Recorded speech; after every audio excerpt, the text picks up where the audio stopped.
October 2025. Something crossed the threshold of our solar system that wasn't supposed to exist. Official reports labeled it a comet. But the data tells a different story. A story written in numbers that don't add up. In physics that bends where it shouldn't. In silences that speak louder than any press release. Here are 20 things about 3I Atlas. Facts buried in technical papers, whispered in observatory halls, hidden between the lines of what they're willing to say publicly. These aren't headlines. These are the things most people never read. The details that make scientists go quiet when you ask them directly. Each fact verified. Each one documented. Each one impossible to ignore. Watch carefully. Fact 1. Older than home, 3I Atlas isn't just ancient. It's older than the ground beneath your feet, older than every mountain, every ocean, every atom that makes up the planet we call home. Astronomers estimate its age between 7 and 14 billion years. Let that settle for a moment. 14 billion years. Our entire solar system, the Sun, Earth, Jupiter, everything we've ever known, formed just 4.6 billion years ago. 3I Atlas existed 3 billion years before our cosmic neighborhood even began to form. It witnessed epochs of the universe we can only theorize about, drifted through regions of space we've never seen, survived events that erased entire star systems from existence. Think about what that means. When our sun was nothing but a cold cloud of gas and dust, this object was already ancient, already traveling. It saw stars ignite and die. It passed through stellar nurseries where infant suns screamed into being, tore through nebula thick with the raw elements of creation, witnessed supernovae that painted the cosmos with iron and gold. And through it all, it kept moving, kept existing, kept its secrets locked inside a shell forged in conditions we can barely comprehend. The implications ripple outward like shockwaves. If 3I Atlas is 14 billion years old, it formed less than a billion years after the Big Bang itself, in an era when the universe was fundamentally different. Hotter, denser, more violent. The chemistry that built it, the physics that shaped it, the environment that birthed it. None of it resembles what we see today. It's a time capsule from a cosmos we'll never visit, carrying data written in a language older than starlight. And yet here it is, flying through our solar system. Close enough to study, close enough to photograph, close enough to ask questions of, but here's the weight of it. The thing that makes this fact burn quietly in the back of your mind. If objects this old are still out there, drifting between the stars, how many others exist? How many ancient wanderers are crossing through our system right now? Invisible to our instruments, too faint to detect, carrying histories we'll never recover. 3I Atlas might be the oldest comet we've ever observed. Or it might just be the oldest one we happen to notice. The universe doesn't announce its elders. It doesn't mark the ancient ones with flags or signals. They drift past in silence, and only luck, or perhaps fate, puts them in our telescopes at the right moment. 3I Atlas survived 14 billion years of cosmic chaos to arrive here. Now, in the exact window of time when humanity developed the technology to see it. That coincidence alone should make you pause. Should make you wonder if coincidence is even the right word. Because in a universe this vast, this old, this indifferent to our existence, the timing feels less like chance and more like an appointment we didn't know we'd scheduled. 14 billion years, traveling, waiting, and now, for just a few months, it's ours to witness. Before it vanishes again into the dark, for another 14 billion years perhaps, or forever. Fact 2. The fire hose phenomenon. Water doesn't just leak from 3I Atlas. It erupts, 40 kilograms per second. Every single second, continuous, relentless, unceasing. To put that in perspective, imagine a fire hose running at full blast, the kind firefighters use to drown industrial blazes, the kind that takes 2 people to hold steady because the pressure alone could knock a grown man off his feet. Now imagine that hose never turning off. Not for a minute, not for an hour, not for the entire time this object has been under observation. That's what's happening on 3i Atlas. Right now, millions of kilometers away, a torrent of water vapor exploding into the vacuum of space at a rate that rewrites what we thought we knew about comets. 40 kilograms per second translates to nearly 3.5 million kilograms per day. Over 3,000 metric tons in a single day, and it's been doing this for months. Normal comets don't behave this way. When a typical comet approaches the sun, solar radiation heats its icy surface, causing sublimation, ice turning directly into gas. But the process is gradual, controlled by distance and surface area, governed by thermodynamic laws that predict how much material a comet can lose based on its size and composition. The numbers for 3i Atlas don't fit those equations. The water loss rate is so extreme that scientists had to recalibrate their models, had to ask questions they weren't prepared to answer. Because here's the problem. If 3i Atlas is losing water at this rate, and if it's been doing this throughout its approach, then by all calculations, it should have run out already. The object isn't large enough to sustain this kind of output for this long. The mass doesn't balance. The timeline doesn't close. Something about the water source, the mechanism driving it, or the internal structure of this object is fundamentally different from anything we've studied before. Michael Kelly from the University of Maryland led the team that detected this anomaly using the Hubble Space Telescope. His words were measured, careful, the way scientists speak when the data unsettles them. This is unlike anything we've seen in our solar system. Not unusual, not unexpected. Unlike anything. That phrase carries weight, because astronomers have studied thousands of comets. They've watched them brighten and fade, tracked their trajectories, measured their outgassing, built entire careers on understanding how these icy bodies behave. And in all that accumulated knowledge, across all those observations, nothing has matched what 3 Atlas is doing right now. Some researchers proposed that the water isn't coming from surface sublimation at all, that it's venting from subsurface reservoirs, pockets of volatile material heated by internal processes we don't yet understand. Others suggested that impacts or structural fractures opened channels deep inside the object, releasing stored ices in catastrophic bursts. But every explanation requires assumptions, requires adding variables that shouldn't be there, that complicate the picture instead of clarifying it. And then there's the uncomfortable question no one wants to ask out loud, the one that lingers in conference room silences and late-night emails between colleagues. What if this isn't outgassing at all? What if what we're observing as water vapor is actually something else? A byproduct of a process we don't have a name for, a mechanism that mimics sublimation, but operates on principles outside our current understanding of physics. It sounds extreme.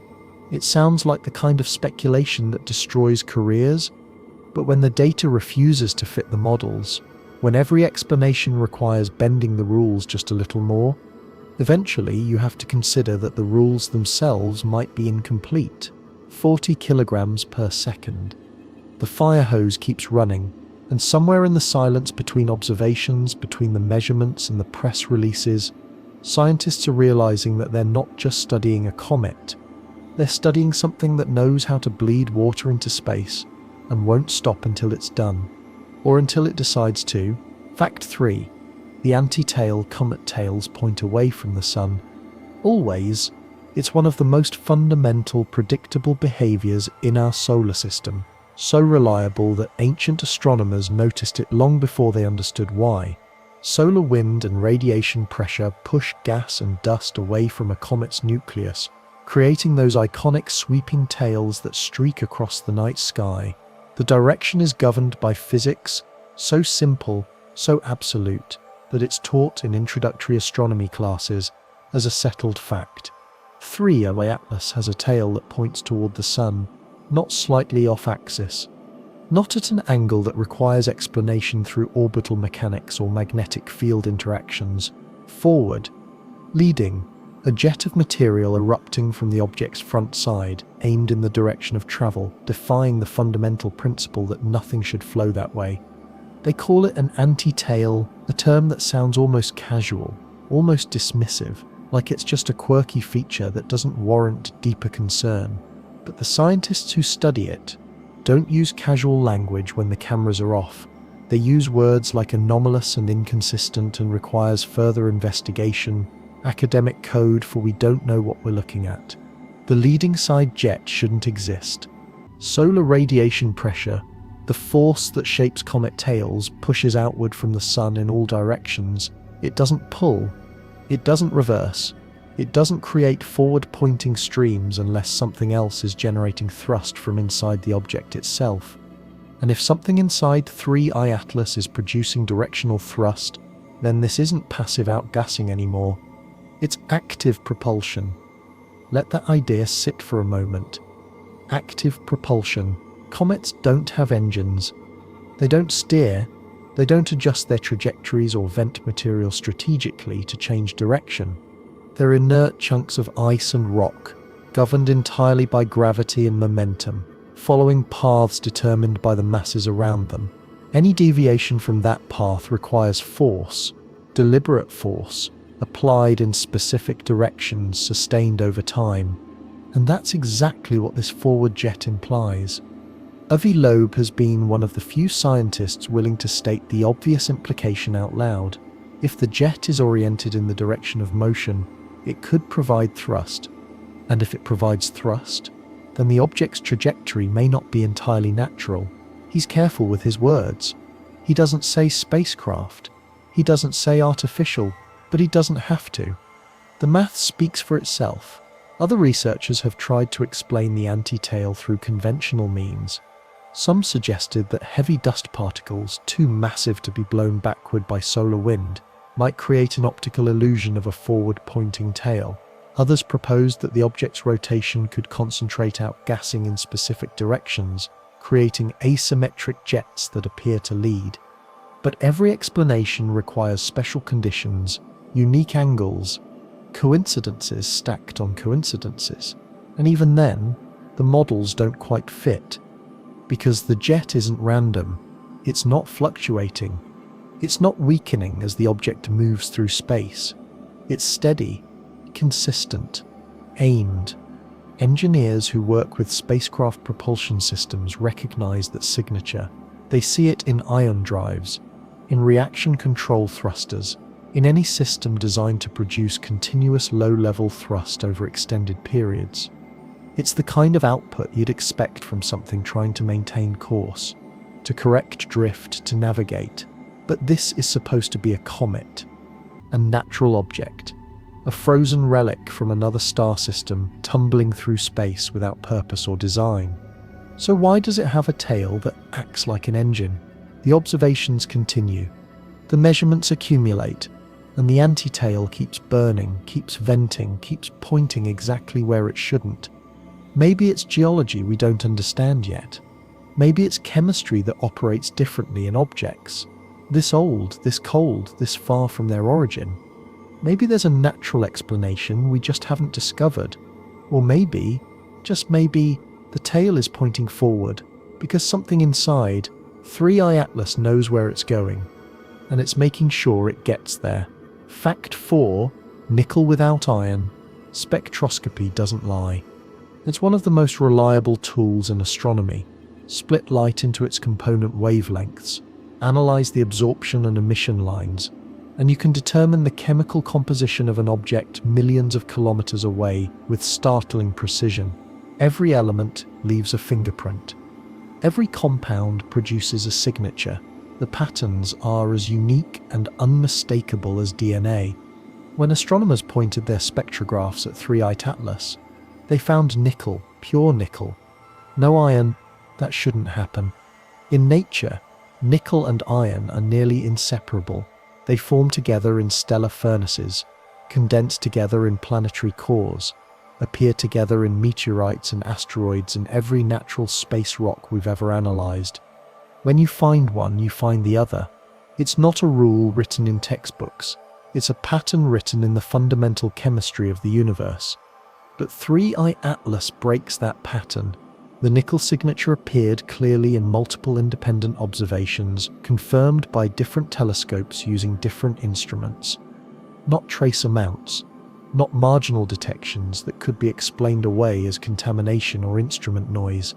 Strong, ambiguous spectral lines indicating the presence of nickel vapor in the object's coma, the cloud of gas and dust surrounding its nucleus, and no iron. None. The instruments were sensitive enough to detect it if it existed, but the signature never appeared. Dr. Alan Fitzsimmons, an astronomer at Queen's University Belfast, reviewed the data with the kind of careful scrutiny reserved for results that make no sense. The nickel emission without corresponding iron is highly unusual. In cometary chemistry, we typically see them together. This separation suggests either an exotic formation environment or post-formation processing we don't fully understand. Exotic formation environment. That's academic language for this thing came from somewhere with different rules. But there's another explanation, one that doesn't get mentioned in official papers but circulates quietly among researchers who study materials science and industrial chemistry. Nickel tetracarbonyl. It's a compound used in industrial processes, specifically in refining nickel to high purity.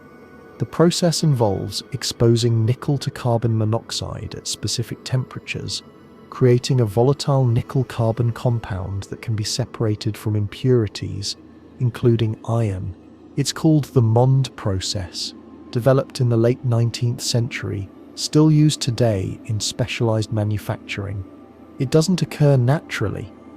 There's no geological process, no stellar fusion pathway, no cosmic chemistry that produces nickel tetracarbonyl without deliberate engineering. It's a human invention, or at least it was until spectroscopic analysis suggested traces of it might exist in the coma of 3I Atlas.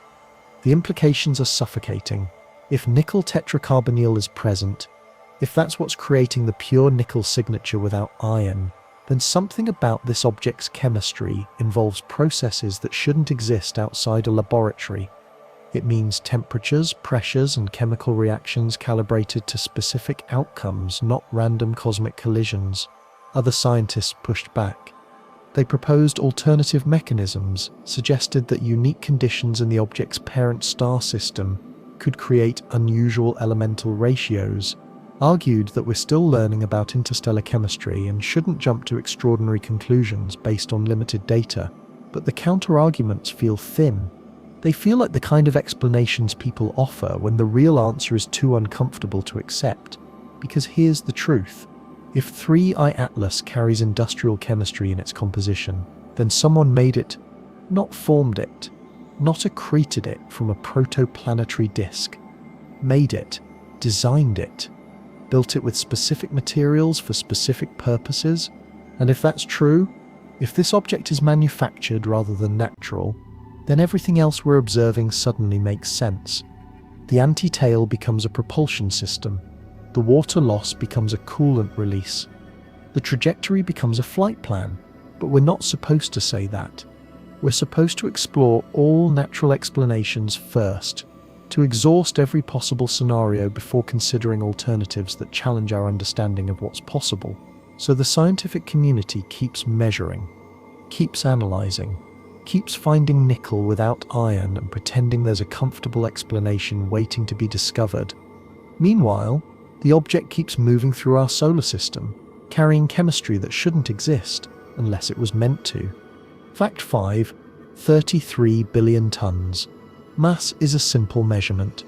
You calculate it from gravitational effects, from the way an object pulls on things around it, from subtle perturbations in trajectories and orbital mechanics.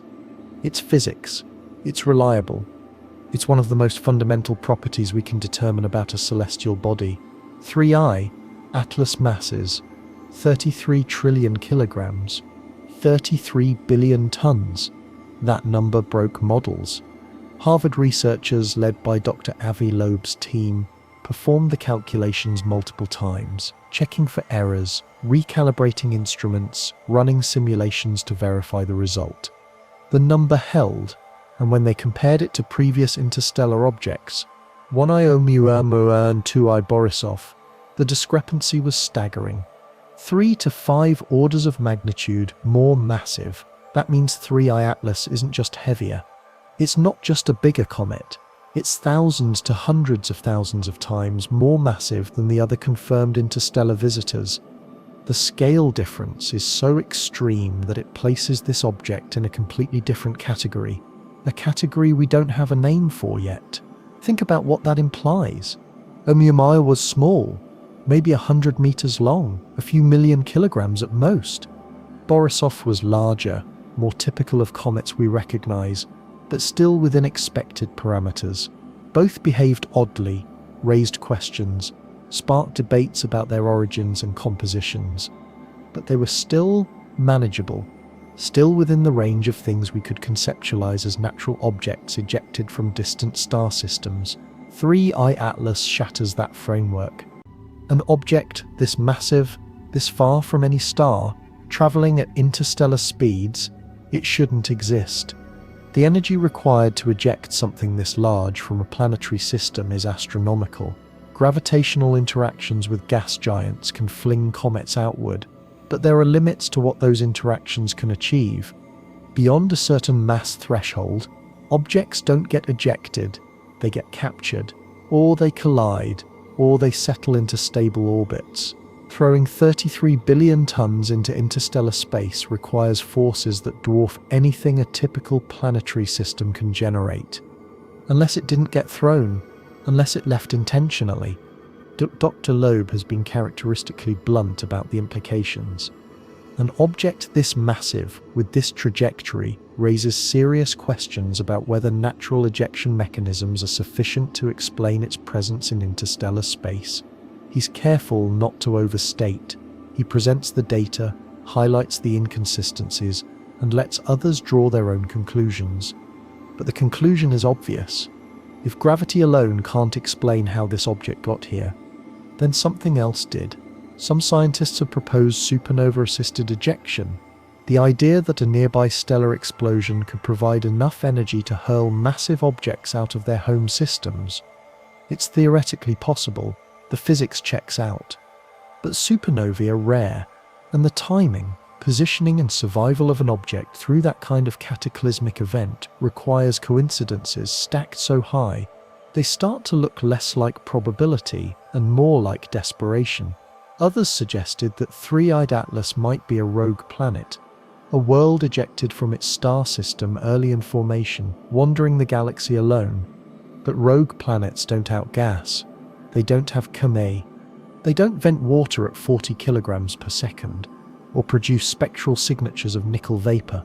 The chemistry doesn't fit. The behavior doesn't fit. And then there's the uncomfortable reality that no one wants to address directly. If this object is artificial, if it's a constructed vessel rather than a natural body, then 33 billion tons is no longer an anomaly. It's a specification. It's the mass of a ship designed to travel between stars, to carry whatever cargo or systems or purposes it was built for, to survive the radiation and impacts and unimaginable loneliness of interstellar space. Engineers who design spacecraft think in terms of mass budgets. Every kilogram matters. Every component is weighed, optimized, justified. A vessel intended for a journey lasting millions of years would need shielding, redundancy, power sources, structural integrity far beyond anything we've built. 33 billion tons starts to sound reasonable when you're engineering for immortality, but we don't say that. We don't write it in papers. We don't present it at conferences unless we're willing to sacrifice credibility for honesty. So the mass sits in the data, undeniable and inexplicable. 33 billion tons, hurtling through our solar system at 58 kilometers per second, following a trajectory that seems almost deliberate, behaving in ways that violate our expectations at every turn. It's too massive to be a comet, too active to be a rogue planet, too strange to be natural, and yet here it is. Real, measurable, undeniable. Maybe we're missing something about astrophysics, Maybe our models of planetary ejection are incomplete? Or maybe 3I Atlas weighs 33 billion tons because it needs to, because whoever built it knew exactly how much mass it would take to survive the journey. And they sent it anyway. Fact 6. The 5-degree impossibility: orbital planes are random. When objects enter the solar system from interstellar space, they can come from any direction, any angle, any orientation relative to the flat disk where our planets orbit. The galaxy is three-dimensional, vast, chaotic, indifferent to our geometry. There's no reason for an interstellar traveler to align itself with the ecliptic, the plane where Earth, Mars, Jupiter, and the other planets circle the Sun. Statistically, the odds of random alignment are vanishingly small. 3I Atlas's orbital plane is tilted just 5 degrees from the ecliptic. 5 degrees. In a three-dimensional universe where angles range from 0 to 180 degrees, where random trajectories should scatter across the entire celestial sphere, this object arrived on a path almost perfectly aligned with the plane of our solar system. Dr. Avi Loeb's team calculated the probability if interstellar objects approach from random directions as they should, if they're natural ejecta from distant star systems, then the chance of one aligning this closely with the ecliptic is approximately 0.005%. 1 in 20,000. Those are lottery odds. Those are the kinds of numbers that make statisticians uncomfortable, that make scientists double-check their math, that transform data points from curious anomalies into glaring red flags. Because here's what 5-degree alignment means. It means 3I Atlas's trajectory is optimized for interaction with planets. It means the object passes through the same general plane where all the major worlds orbit, maximizing the opportunity for close approaches, for gravitational interactions, for observation. If you were designing a mission to study a solar system from the outside, if you wanted to survey multiple planets without wasting fuel on complex orbital maneuvers, you would approach along the ecliptic. You would align yourself with the plane where all the interesting targets reside, where the gravitational landscape is richest, where the science return is highest. That's exactly what 3I Atlas did. Its trajectory brought it close to Venus, past Mars, within range of Earth, and potentially near Jupiter, a planetary tour that seems less like coincidence and more like an itinerary. Each encounter timed, each distance calibrated, each opportunity for data collection maximized. Other researchers have tried to explain the alignment through selection bias, the idea that we're more likely to detect interstellar objects that pass through the ecliptic, because that's where most of our observation resources are concentrated. We point our telescopes at the planets, at the regions we care about, so naturally we'll find objects in those regions more often, but that argument collapses under scrutiny. At TELAS, the survey that discovered this object scans the entire sky. It doesn't discriminate based on ecliptic latitude. It searches everywhere, indiscriminately, continuously. If interstellar objects arrived from random directions, ATLS would detect them from random directions. The fact that this one aligned so precisely isn't an artifact of where we were looking. It's a property of where the object chose to go. That word carries weight. It implies intention, decision, purpose. And maybe that's the right word? Maybe 5-degree alignment isn't luck? Maybe it's navigation. The trajectory also exhibits unusual stability. Gravitational perturbations from planets should have altered the orbital plane slightly as 3I Atlas passed through the inner solar system, but observations show minimal deviation. The object held its course with a precision that suggests either extraordinary fortune or active correction. Small adjustments, microburns, course tweaks, too subtle to detect directly, but evident in the aggregate data. Engineers who design interplanetary missions recognize this behavior. It's what you see when a spacecraft maintains attitude control, when reaction wheels spin to counteract torque, when thrusters fire in precisely calculated intervals to keep trajectory within acceptable margins. It's the signature of guidance systems, not geology. But comets don't have guidance systems. They don't hold planes. They tumble and wobble and drift according to the forces acting on them, indifferent to where they're going, unconscious of what they're passing. 3i Atlas didn't drift.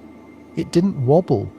It came in at 5 degrees, stayed at 5 degrees, and will leave at 5 degrees, having threaded the needle through the narrow plane where life in this solar system exists, where civilizations build telescopes, where questions get asked. 1 in 20,000. That's the probability of accident, which means the probability of intent is 19,999 in 20,000. Maybe we're the ones who should feel uncomfortable, because if something aimed itself this precisely at our doorstep, then it wanted to be seen. And if it wanted to be seen, then what happens when it knows we're watching? Fact 7. The WOW. Signal connection. August 15th, 1977. The Big Ear radio telescope in Ohio detected a signal from space, so powerful, so narrowband, so unlike anything natural, that astronomer Jerry Eman circled it on the printout and wrote a single word in red ink. Wow. The signal lasted 72 seconds. It never repeated. Its source was somewhere in the constellation Sagittarius, near the border with Capricorn, in a region of space where no star, no planet, no known object could explain its origin. Decades of follow-up observations found nothing. No repeat transmission. No matching frequency. Just silence. And the memory of something that shouldn't have existed. The WOW. Signal became one of the greatest unsolved mysteries in the search for extraterrestrial intelligence. Every explanation offered, comets, satellites, interference, collapsed under examination. The signal's characteristics matched theoretical predictions for an artificial transmission so closely that dismissing it felt less like skepticism and more like denial. For 48 years, the WOW signal remained an isolated enigma, until 3i Atlas arrived from the same direction. Not approximately the same direction, not somewhere vaguely in Sagittarius. Within 9 degrees of the WOW, signal's origin point, a region of sky so specific, so narrow, that the probability of random alignment is 0.6%. Less than 1 in 150. Dr. Loeb's team noticed the correlation immediately. They ran the calculations, verified the coordinates, checked historical star positions to account for proper motion and galactic drift. The alignment held. 3i Atlas's inbound trajectory, when traced backward through space, points within 9 degrees of where the WOW signal originated, and given the uncertainties in both measurements, they could be pointing at exactly the same location. Coincidence is a word people use when they don't want to acknowledge patterns. But when coincidences stack, when an object with 33 billion tons of mass, with 5-degree ecliptic alignment, with industrial chemistry and anomalous behavior, also happens to arrive from the same patch of sky where humanity's most famous unexplained signal originated, at some point, the word coincidence stops being an explanation and starts being an excuse. The WOW signal was a narrow-band transmission at 1420 MHz, close to the hydrogen line, a frequency that intelligent civilizations would monitor because it's where the universe naturally broadcasts. It was brief, powerful, and directional. If someone wanted to announce their presence without commitment, without revealing too much, a 72-second burst would be perfect. Long enough to be noticed, short enough to avoid detailed analysis. 48 years later, something physical arrives from the same coordinates. Not another signal, not another radio whisper, an object. A tangible, measurable, massive presence that enters our solar system, aligns itself with our planetary plane, and behaves in ways that make scientists reach for words like anomalous and unprecedented. What if the WOW signal wasn't a message? What if it was a notification? What if 48 years ago, something sent a pulse toward our solar system to say, "We're coming. Start paying attention"? And what if 3i Atlas is the arrival? The timing fits uncomfortably well. 48 years is plausible for an interstellar journey, depending on speed and distance. If the source was within a few light years, if the object traveled at a fraction of light speed, if the signal was sent as a precursor, the math closes. The narrative completes. Other researchers dismiss the connection as numerical coincidence, two unrelated events in a vast universe happening to share approximate coordinates. They point out that Sagittarius is a large constellation, that directional uncertainties make precise alignment impossible to confirm, that searching for patterns in random data will always yield apparent correlations. But the dismissals feel defensive. They feel like the kind of arguments people make when the alternative is too large, too strange, too paradigm-shattering to accept without resistance. Because if the WOW, signal and 3i Atlas are connected, if they're two parts of the same event, separated by nearly half a century, then we're not looking at a comet anymore. We're not even looking at an interstellar visitor. We're looking at a response. A response to something we did, something we broadcast, something we announced into the void without fully understanding what might hear it.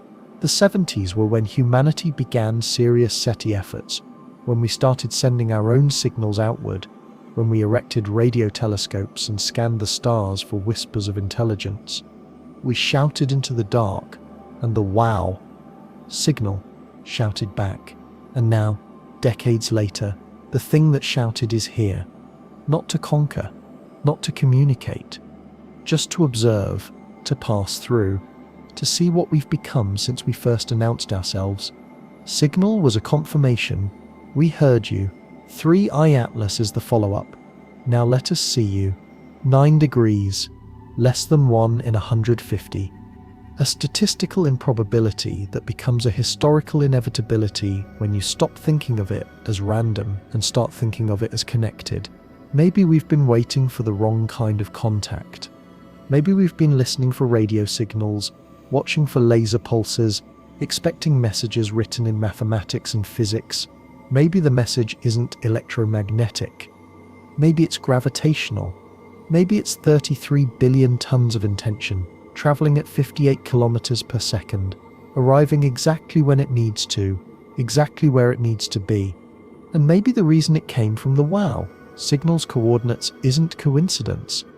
Maybe it's proof that someone heard us, proof that they answered, proof that the universe isn't empty, and that we're no longer alone in noticing. Fact 8. The planetary tour. Trajectories don't care about planets. When an object enters the solar system from interstellar space, its path is determined by velocity, angle, and the sun's gravity. It follows a hyperbolic arc, in one side, around the sun, out the other. Planets are irrelevant to that geometry. They're too small, too distant, too scattered to influence an interstellar trajectory unless the object passes impossibly close. The odds of a random path intersecting even one planetary orbit at a meaningful distance are slim. The odds of intersecting multiple orbits, vanishingly small. 3i Atlas's trajectory brings it within close range of Venus, Mars, Earth, and potentially Jupiter. Not incidentally, not as distant background objects visible only through telescopes. Close, operationally close, scientifically relevant distances where gravitational interactions matter, where observation becomes feasible, where data collection transitions from theoretical to practical. Venus, 0.65 astronomical units on November 3, 2025. Close enough that the object passes through Venus's orbital space, experiences the planet's gravitational field, could, in principle, deploy instruments, release probes, gather atmospheric data. Earth, 1.8 astronomical units on December 19, 2025. Not a flyby, not a near miss.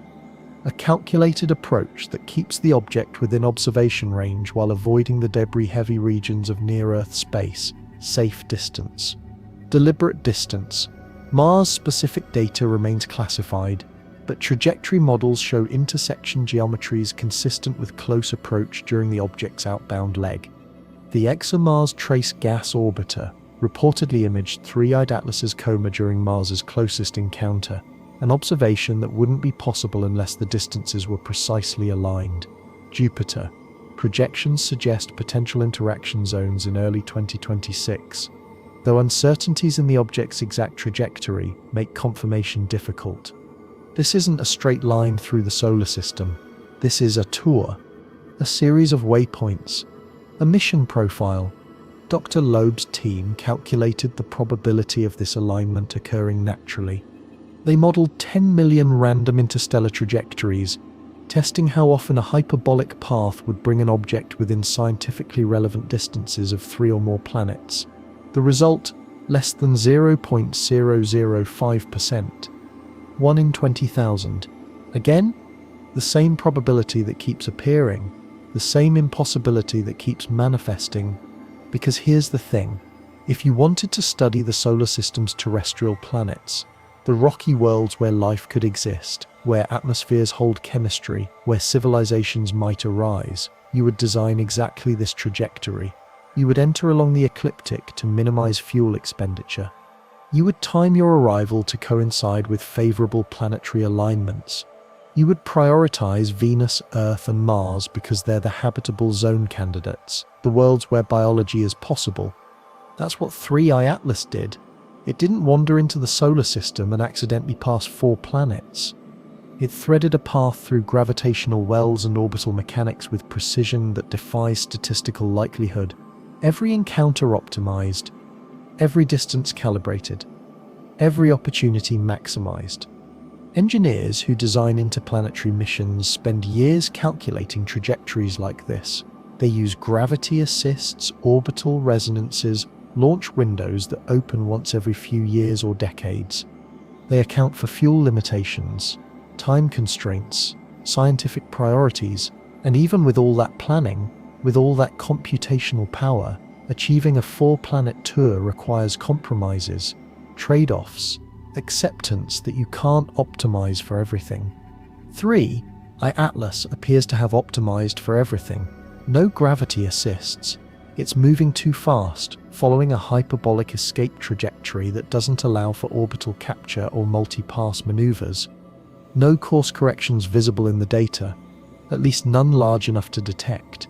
Just a single, perfectly threaded path that hits every target without deviation. That level of precision implies foreknowledge. It implies planning. It implies that whoever, or whatever, sent this object knew where the planets would be, knew when to arrive, knew how to navigate the complex dance of orbital mechanics governing this solar system. And here's the part that makes astronomers uncomfortable. The only way to have that knowledge is to have observed this system before, to have mapped it, to have studied it long enough to predict planetary positions years or decades in advance. Which means 3I Atlas isn't the first visitor. It's just the first one we noticed. Others could have passed through before, quieter, darker, less active. Objects without comet, without outgassing, without the bright signatures that trigger automated detection systems. Silent observers, gathering data, reporting back, building models of this solar system's structure and dynamics. And then, once the reconnaissance was complete, once the maps were drawn and the models validated, they sent 3I Atlas, not to explore, to confirm, to verify that the observations were accurate, that the predictions held, that the solar system behaved exactly as expected.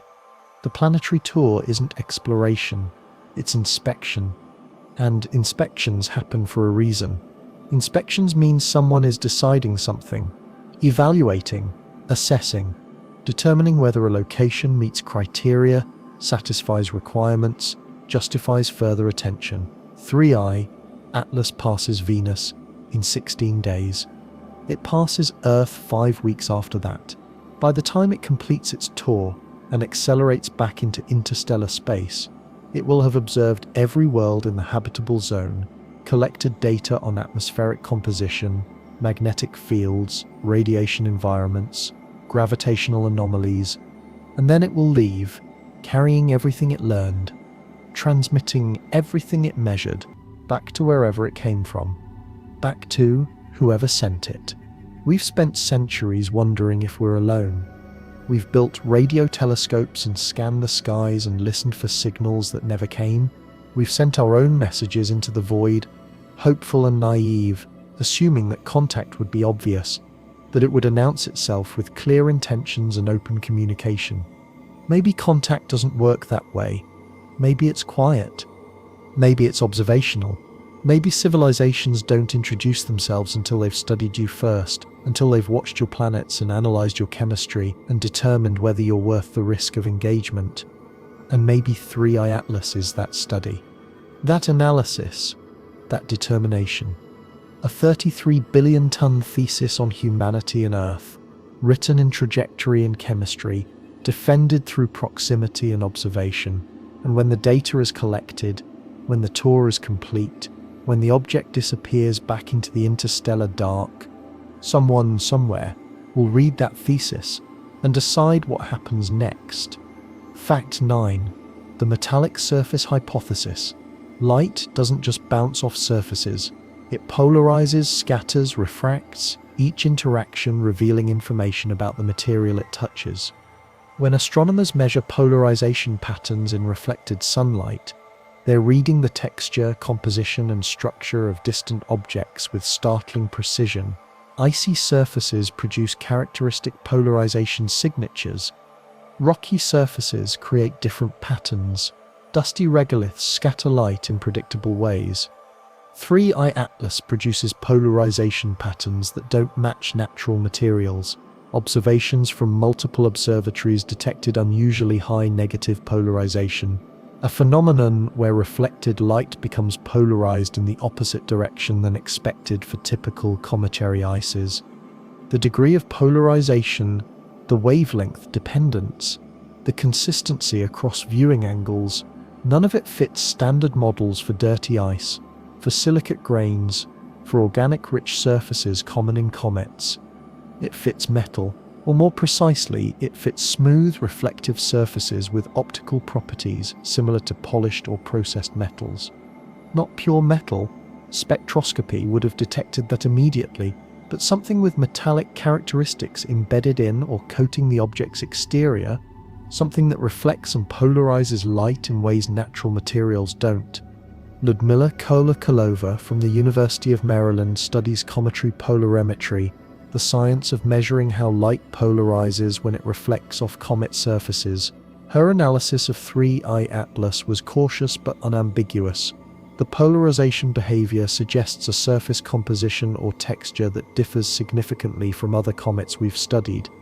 The negative polarization is stronger than expected, and the spectral dependence implies materials with complex refractive properties. Complex refractive properties.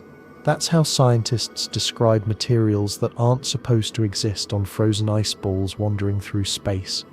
Metals in comets aren't impossible. Iron, nickel, and other heavy elements exist in trace amounts, embedded in the primordial material that formed these objects billions of years ago. But they're dispersed, diluted, mixed with ices and silicates and organics. They don't dominate the surface. They don't create strong polarimetric signatures visible from millions of kilometers away, unless the metal isn't primordial, unless it was added, deposited, manufactured into a coating or shell designed for specific purposes: thermal regulation, radiation shielding, structural integrity. Engineers who design spacecraft know that metallic surfaces are essential for surviving the extremes of space. Aluminum, titanium, composite alloys, materials that reflect solar radiation, dissipate heat, withstand micrometeorite impacts.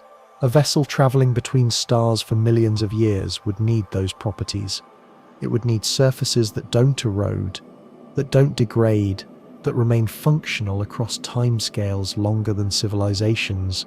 3i Atlas might have those surfaces. The polarization data also revealed unusually low variability across the object's protation period. Natural surfaces are rough, uneven, pockmarked by impacts and geological processes. As a comet rotates, different regions reflect light differently, creating brightness and polarization variations. 3i Atlas shows minimal variation, a smooth consistency that suggests either extraordinary uniformity or deliberate construction.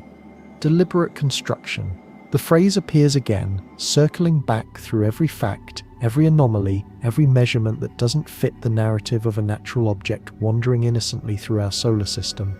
Critics argue that the polarization could result from unusual ice crystallization, from surface melting and refreezing during the object's approach to the Sun, from dust-grain alignment in magnetic fields we haven't detected yet. They propose mechanisms, suggest scenarios, build models that almost reproduce the observations. But the models require assumptions. They require special conditions, unique histories, coincidental circumstances. And when you stack enough assumptions, enough special cases, enough coincidences, the explanation becomes more complicated than the thing it's trying to explain. Occam's razor suggests the simplest explanation is usually correct, and sometimes the simplest explanation is the one nobody wants to say out loud. What if the surface is metallic because it's meant to be? What if 3I Atlas was built with materials chosen for durability, for functionality, for survival across interstellar distances? What if the polarization we're detecting is exactly what you'd expect from an artificial object? Smooth, reflective, engineered? The implications ripple outward like waves. If the surface is manufactured, then the entire object is manufactured. If the entire object is manufactured, then it's not a comet. If it's not a comet, then every observation, every measurement, every anomaly suddenly makes sense. The water loss isn't sublimation, it's cooling system discharge. The antitail isn't outgassing, it's propulsion exhaust. The planetary tour isn't coincidence, it's mission planning. The nickel signature isn't chemistry, it's materials science. But we don't write that in papers. We don't present that at conferences. We measure the polarization, note the discrepancies, publish carefully worded abstracts that describe unusual surface properties requiring further investigation, and we wait. We watch. We hope that the next observation, the next data point, the next spectrum will provide a natural explanation that lets us sleep without wondering what it means that something metallic, something manufactured, something deliberate is passing through our solar system. Because if it's metallic, then someone made it. And if someone made it, then they sent it here. And we're not ready for what that means. Fact 10, 8% active comet nuclei are mostly dormant. Only a small fraction of the surface actively sublimates when heated by the sun, typically 3 to 5% at most. The rest remains frozen, inert, covered in dark, radiation-processed material that insulates the interior and limits how much ice can vaporize.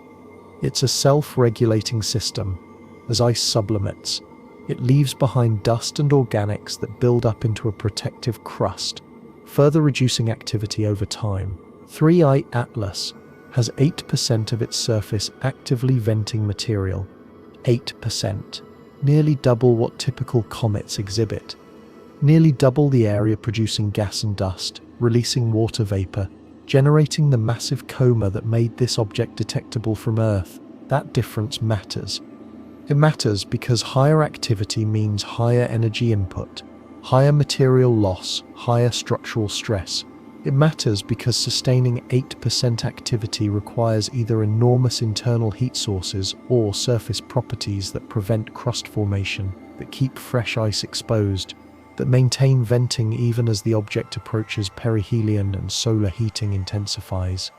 Dr. Michael Kelly's team at the University of Maryland modeled the activity based on observed water production rates and estimated nucleus size. The calculations were straightforward.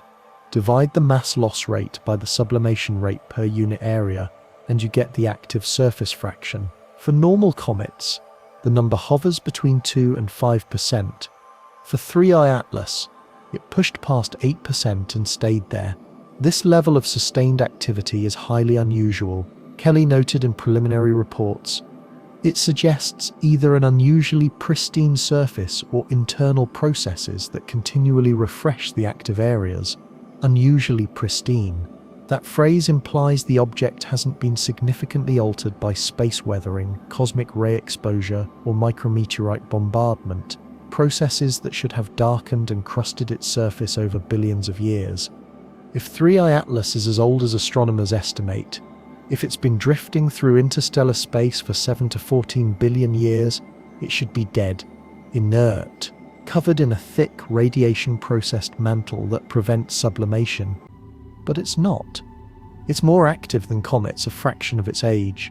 That inconsistency points toward internal heat. Something generating warmth from inside the object. Something that keeps subsurface ices volatile. Something that drives material to the surface through cracks, vents, or conduits we can't see directly. Radioactive decay is the usual suspect. Isotopes, like aluminum-26 or iron-60, that release heat as they break down. But those isotopes have short half-lives. They would have decayed away billions of years ago, long before 3I Atlas entered our solar system, which leaves tidal heating, friction generated by gravitational stresses as the object passes close to massive bodies, except 3I Atlas hasn't passed close to anything yet. It was already active at 6 astronomical units from the Sun, far beyond the distance where solar heating dominates, far from any planet capable of generating tidal forces strong enough to melt ice. So where is the heat coming from? Engineers familiar with deep space missions recognize the problem. Spacecraft traveling to the outer solar system can't rely on solar panels, sunlight is too weak, temperatures too low. They use radioisotope thermoelectric generators, devices that convert heat from decaying plutonium into electricity. The heat is constant, reliable, capable of maintaining systems for decades. What if 3I Atlas uses something similar? What if the 8% activity isn't geological? It's operational. What if the water vapor isn't sublimation? It's waste heat being vented from internal systems that generate power, that maintain temperature, that keep critical components functional across million-year journeys. That would explain the sustained activity. It would explain why the object was venting long before solar heating became significant. It would explain why 8% of the surface remains active despite conditions that should have shut down natural sublimation ages ago. But it would also mean we're not observing a comet. We're observing a machine that generates heat, a machine that vents byproducts, a machine that's been running for longer than human civilization has existed. Other researchers have proposed cryovolcanism, ice volcanoes driven by subsurface pressure, releasing volatiles through fissures and vents. It's a natural process observed on moons like Enceladus and Europa, where tidal heating from massive planets cracks icy crusts and allows subsurface oceans to vent into space. But those moons orbit gas giants. They experience constant gravitational flexing. 3I Atlas is alone, unbound, flying through the void without a primary body to generate tidal forces. Cryovolcanism without tidal heating is possible if the object has a different internal structure, layered ices with varying melting points, chemical reactions releasing energy, phase transitions creating pressure.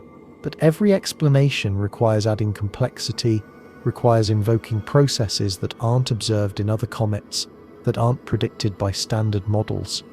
The simplest explanation, the one nobody wants to write, is that the heat is artificial, generated, controlled, released at precisely calculated rates to maintain equilibrium, to prevent freezing, to ensure that whatever systems exist inside this object continue functioning. 8% isn't random. It's not fluctuating wildly or decreasing as material depletes. It's steady, consistent, regulated, like a thermostat, like a cooling system, like something designed to maintain specific conditions regardless of external environment. And if that's what we're seeing, if the venting is thermal management rather than geology, then 3I Atlas isn't dying as it approaches the Sun. It's waking up, powering systems, preparing for whatever it came here to do, using the increased solar radiation not as a destructive force but as an energy source, a trigger, a signal that it's time to transition. Fact 11. The thick disk origin. The Milky Way isn't flat. Most people picture our galaxy as a spiral disk. elegant arms of stars rotating around a central bulge, everything confined to a relatively thin plane like a cosmic record spinning in the void. That's the thin disk where most stars reside, where our sun orbits, where star formation continues in dense clouds of gas and dust. But above and below that thin disk lies something older, something different. The thick disk. It's a region populated by ancient stars, metal-poor relics from the early epochs of galactic history, objects that formed when the Milky Way was younger, hotter, more chaotic. Stars in the thick disk move differently than their thin disk cousins. They have higher velocities perpendicular to the galactic plane, larger orbital eccentricities, compositions that reflect a universe still learning how to forge heavy elements. 3I Atlas came from the thick disk. Astronomers traced its trajectory backward through space, calculating not just where it entered the solar system, but where it originated in the galaxy's three-dimensional structure. The object's vertical velocity, its motion perpendicular to the galactic plane, measured plus 18.5 kilometers per second. That's fast. Far faster than expected for objects born in the thin disk, where vertical velocities rarely exceed 5 or 6 kilometers per second. Plus 18.5 means 3I Atlas was moving upward through the galaxy when it intersected our solar system, moving away from the crowded central plane toward the sparse halo regions where star density drops and intergalactic space begins. Objects don't acquire that kind of vertical velocity through random stellar encounters. They acquire it through ejection events, through gravitational slingshots past massive objects, through forces powerful enough to hurl them out of their birth environments entirely, or through deliberate acceleration, through propulsion systems designed to escape dense stellar regions, to avoid gravitational wells, to reach velocities sufficient for true interstellar travel. The thick disk origin carries implications beyond simple galactic geography. It means 3I Atlas is old, potentially 7 to 14 billion years, as previous estimates suggested. Stars in the thick disk formed during the Milky Way's early assembly, during epochs when supernova rates were higher, when metallicity was lower, when planetary systems looked fundamentally different from what we see today. If 3I Atlas formed around a thick disk star, it witnessed the galaxy's youth.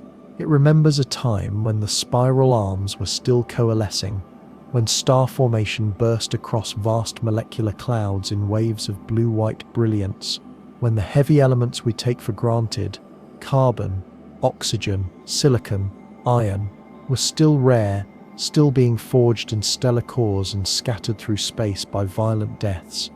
That ancient origin makes the object's composition even stranger.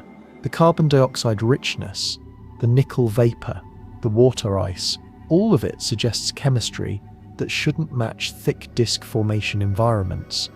Early stars were metal poor, meaning planets and comets forming in their systems should reflect that poverty, should show lower abundances of heavy elements, simpler mineralogy, less complex organic chemistry. But 3I Atlas shows complex chemistry. It shows elements and compounds that require stellar nucleosynthesis, that require multiple generations of star death and rebirth, that require conditions more typical of younger metal-rich systems, which means either it's not as old as the thick disk velocity suggests, or it didn't form naturally. Dr. Alan Fitzsimmons from Queen's University Belfast studied the object's galactic kinematics, the science of how things move through the Milky Way. His analysis was careful, methodical, built on decades of understanding how stars and interstellar objects trace paths through the galaxy's gravitational landscape. The velocity components are consistent with membership in the thick disk population, he stated in technical reports. This suggests the object is quite old, possibly formed in the early Milky Way. Quite old, possibly early. The language is cautious because the implications are enormous. If 3I Atlas is a thick disk native, if it's truly ancient, then it's been traveling through the galaxy for billions of years longer than our solar system has existed. It's crossed spiral arms, navigated stellar nurseries, avoided close encounters with countless stars and planetary systems. It survived radiation environments that would sterilize modern comets, endured impacts that should have shattered anything fragile, persisted through timescales that make geological ages look ephemeral.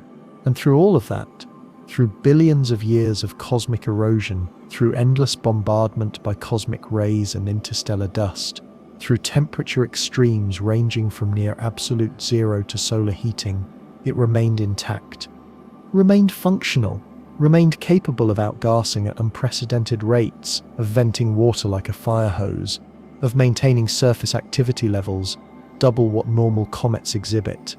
Natural objects don't survive that long. They fragment, they erode, they lose volatiles, accumulate damage, become inert husks, drifting through the dark.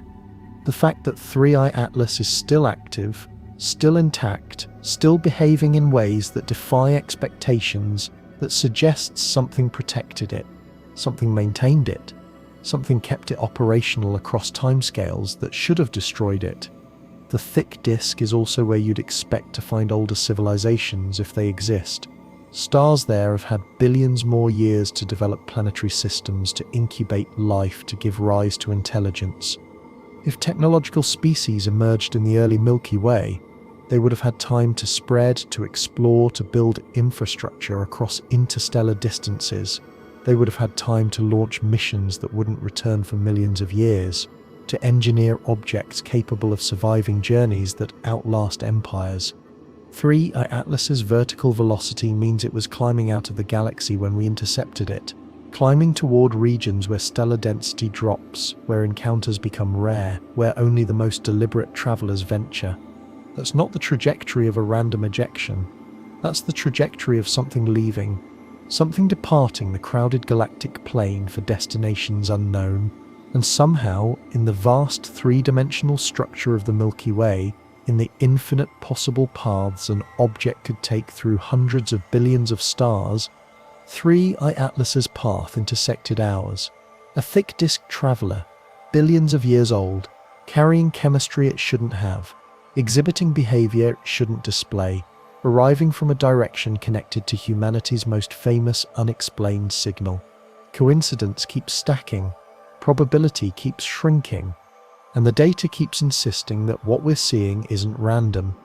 And after billions of years of travel, after crossing distances that make interstellar space feel intimate, it found us.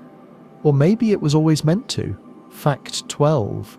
Floating ice chunks. Water doesn't normally float in space. When comets sublimate, ice transitions directly from solid to gas. Surface heating drives molecules into vapor, creating the characteristic comet and tails we associate with these objects. It's a clean process, governed by thermodynamics. Solid ice, absorbed energy, gaseous output. The intermediate states, liquid water, slush, suspended particles, don't exist because pressure and temperature conditions in space don't allow them.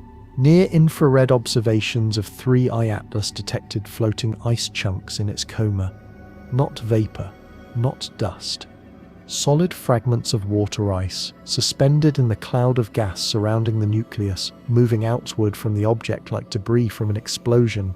The chunks are small, estimated at millimeters to centimeters in diameter, but large enough to scatter infrared light in characteristic patterns, large enough to persist for hours or days before sublimating completely. The discovery came from spectroscopic analysis conducted by multiple observatories using wavelengths sensitive to water ice signatures. The data showed absorption and scattering patterns consistent with solid H2O particles mixed throughout the coma, not just concentrated near the surface. The distribution suggested continuous production, new chunks being expelled even as older ones vaporized, maintaining a steady population of floating ice throughout the observable gas cloud. Kelly's team was among the first to recognize the implications. The presence of solid water ice fragments in the coma is unusual. Typically, sublimation occurs at the surface, releasing vapor directly.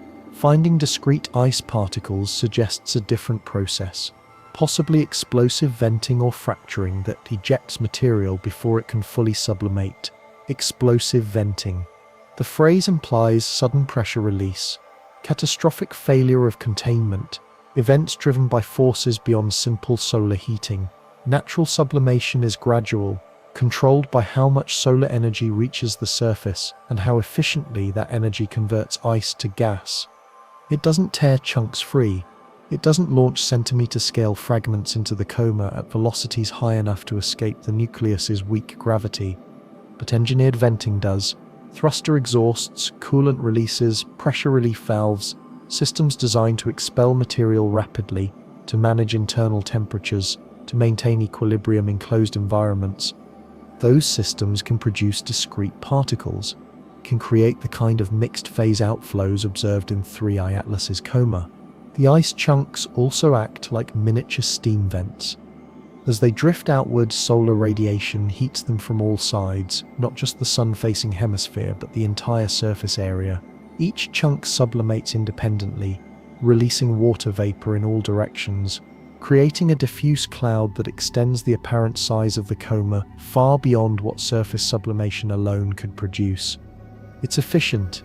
It's effective. It's exactly what you'd design if you wanted to maximize vapor production without exposing large areas of your primary structure to direct solar radiation. Engineers who work with spacecraft thermal control recognize the pattern. When internal systems generate heat, power reactors, electronics, life support, whatever, that heat must be rejected. In the vacuum of space, you can't use convection or conduction. You use radiation, or you vent material.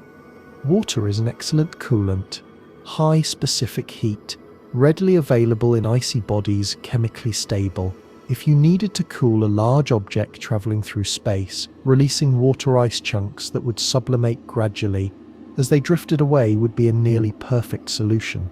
The chunks would carry heat away from the primary structure. They would create a distributed venting pattern that doesn't concentrate thrust in any single direction, avoiding unwanted course changes. They would appear to distant observers like natural comet outgassing. Critics argue that impact events could explain the floating ice, micrometeorites striking the nucleus, excavating subsurface material, lofting fragments into the coma through kinetic energy transfer. It's possible. Impacts happen constantly in space, but impacts are random, sporadic, concentrated where strikes occur. The ice chunk distribution in 3I Atlas's coma is continuous, widespread, sustained over weeks of observation. That level of consistency suggests a source mechanism that's internal and ongoing, not external and episodic.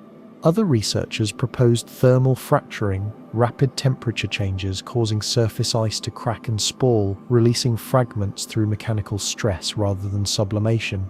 But thermal fracturing produces angular shards, irregular geometries, size distributions that peak at very small scales. The observed ice chunks show narrower size ranges, more rounded morphologies, characteristics suggesting formation through liquid to solid phase transitions rather than brittle failure. Liquid to solid transitions. That implies liquid water existed somewhere in the system. Subsurface reservoirs, pressurized channels, heated regions where ice melts before being expelled into vacuum, where it refreezes into discrete particles. Natural comets don't have internal liquid water.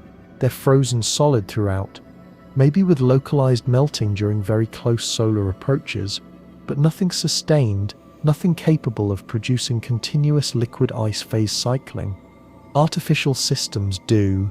Coolant loops, heat exchangers, thermal management subsystems that use phase change materials to absorb and reject energy efficiently. If 3I Atlas contains such systems, if it's managing internal heat through water ice cycling, then the floating chunks aren't geological phenomena. They're exhaust, coolant discharge, the visible signature of a machine maintaining operational temperature while passing through an environment. Our inner solar system, where solar radiation threatens to overwhelm passive thermal control, the chunks keep appearing, the coma keeps expanding, and somewhere inside that 33 billion ton object, something keeps producing ice fragments at rates that defy natural explanation. Maybe it's geology we don't understand. Maybe ancient comets from thick disk systems behave differently, fracture differently, vent differently than the comets we're familiar with. Or maybe the floating ice chunks are exactly what they appear to be: coolant, released by systems that need it. Systems that have been running for billions of years. Systems that aren't turning off. Fact 13. Highest eccentricity on record. Orbital eccentricity is a simple number. It describes the shape of an orbit. 0 for perfect circles, approaching 1 for increasingly elongated ellipses. Anything above 1 means hyperbolic, unbound, escaping, never returning. It's a fundamental parameter in orbital mechanics, one of the first things astronomers calculate when tracking a new object. 3i Atlas has an eccentricity of 6.137. 6.137. For perspective, Earth's orbit has an eccentricity of 0.0167, nearly circular, stable, predictable. Halley's Comet, one of the most eccentric periodic comets, clocks in at 0.967, highly elongated but still bound to the Sun, still returning every 76 years. 1i Oumuamua, the first confirmed interstellar object, measured 1.2. Hyperbolic, but just barely. Its trajectory was escape velocity, plus a small margin enough to leave the solar system but not by much. 2. Borisov came in at 3.4, more decisively unbound, faster, less influenced by solar gravity. 3i Atlas shatters both records. Its eccentricity is nearly twice Borisov's, more than 5 times Oumuamua's. The number is so extreme that it makes the object's trajectory almost linear, a hyperbola so open, so flat, that it barely curves as it swings past the Sun. Divide for Nokia from NASA's Jet Propulsion Laboratory specializes in orbit determination, calculating trajectories for asteroids, comets, and spacecraft with precision that allows mission planning years in advance. His analysis of 3i Atlas was unequivocal. This is the highest orbital eccentricity we've ever measured for any natural object passing through the solar system. The trajectory is remarkably straight, indicating an extremely high hyperbolic excess velocity. Extremely high. That means 3i Atlas isn't just escaping, it's fleeing. It's moving so fast relative to the Sun that gravity barely affects it. The object drops in, curves slightly, climbs back out, all while maintaining speeds that dwarf anything gravitationally bound to our star. That kind of velocity doesn't come from random ejection. When planets hurl comets out of their home systems, the objects gain just enough speed to escape, maybe a few kilometers per second above the parent star's escape velocity. They don't acquire 58 kilometers per second of hyperbolic excess, unless something added energy, something pushed them far harder than gravity alone allows. The eccentricity also affects how the object interacts with the solar system. Lower eccentricity means tighter curves, more time spent in the Sun's gravitational influence, greater opportunity for course alterations through planetary encounters. High eccentricity means fleeting passage, minimal interaction, trajectories that treat the solar system like a speed bump rather than a destination. 3i Atlas is treating us like a speed bump. It came in fast. It's leaving faster, and nothing we've observed suggests it's slowing down or deviating significantly from its original path. The planetary encounters that should perturb its orbit, Venus, Earth, Mars, barely register. The gravitational tugs that would alter a normal comet's trajectory by measurable amounts produce negligible effects on 3i Atlas. It's too fast, too massive, too committed to its original vector to be meaningfully deflected. That commitment feels deliberate. It feels like something that entered the solar system with a specific mission profile: pass through, collect data, exit immediately. Don't linger. Don't risk capture. Don't waste time in gravitational wells that could complicate departure. Spacecraft designers think this way. When planning flyby missions, they calculate minimum approach distances, optimize trajectories for maximum science return while minimizing fuel expenditure, ensure that outbound velocity remains high enough to guarantee escape, They design for efficiency, for speed, for certainty that the mission won't become a permanent resident of the system it's exploring. 3I Atlas's trajectory exhibits those design principles. High speed minimizes time in potentially hazardous environments. Extreme eccentricity ensures no gravitational trap can capture the object unexpectedly. The resulting path is optimized for rapid reconnaissance. Gather data quickly, exit before anything changes. But if the trajectory is designed, if the eccentricity reflects planning rather than chance, then the object isn't a comet. Comets don't plan. They don't optimize. They don't enter solar systems with mission parameters and exit strategies. Some researchers have proposed stellar encounter scenarios. The idea that 3I Atlas passed close to a massive star or binary system, received a gravitational slingshot boost that accelerated it to its current speed. The physics works. Close encounters can indeed impart enormous velocities, can launch objects across interstellar distances at hyperbolic excess speeds, matching what we observe. But close encounters are rare. The galaxy is vast, stars are widely separated, and the probability of achieving exactly the right geometry, exactly the right speed, exactly the right timing to produce an object with 6.137 eccentricity arriving at our solar system.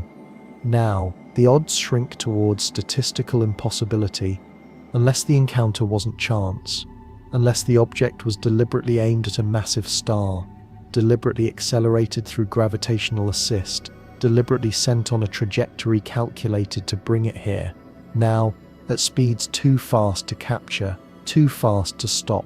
Gravity doesn't distinguish between natural objects and artificial ones. A gravitational slingshot works the same, whether you're an icy comet or a spacecraft weighing 33 billion tons. If you know where to aim, if you know when to accelerate, if you understand orbital mechanics well enough, you can use stars as engines, bending their gravity to your purposes, reaching velocities that would otherwise require impossible amounts of fuel. 3I Atlas has the highest eccentricity on record. It's moving faster than anything natural should move.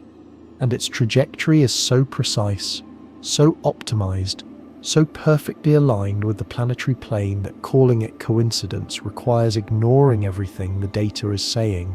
Maybe it's the product of the most unlikely series of gravitational accidents in galactic history.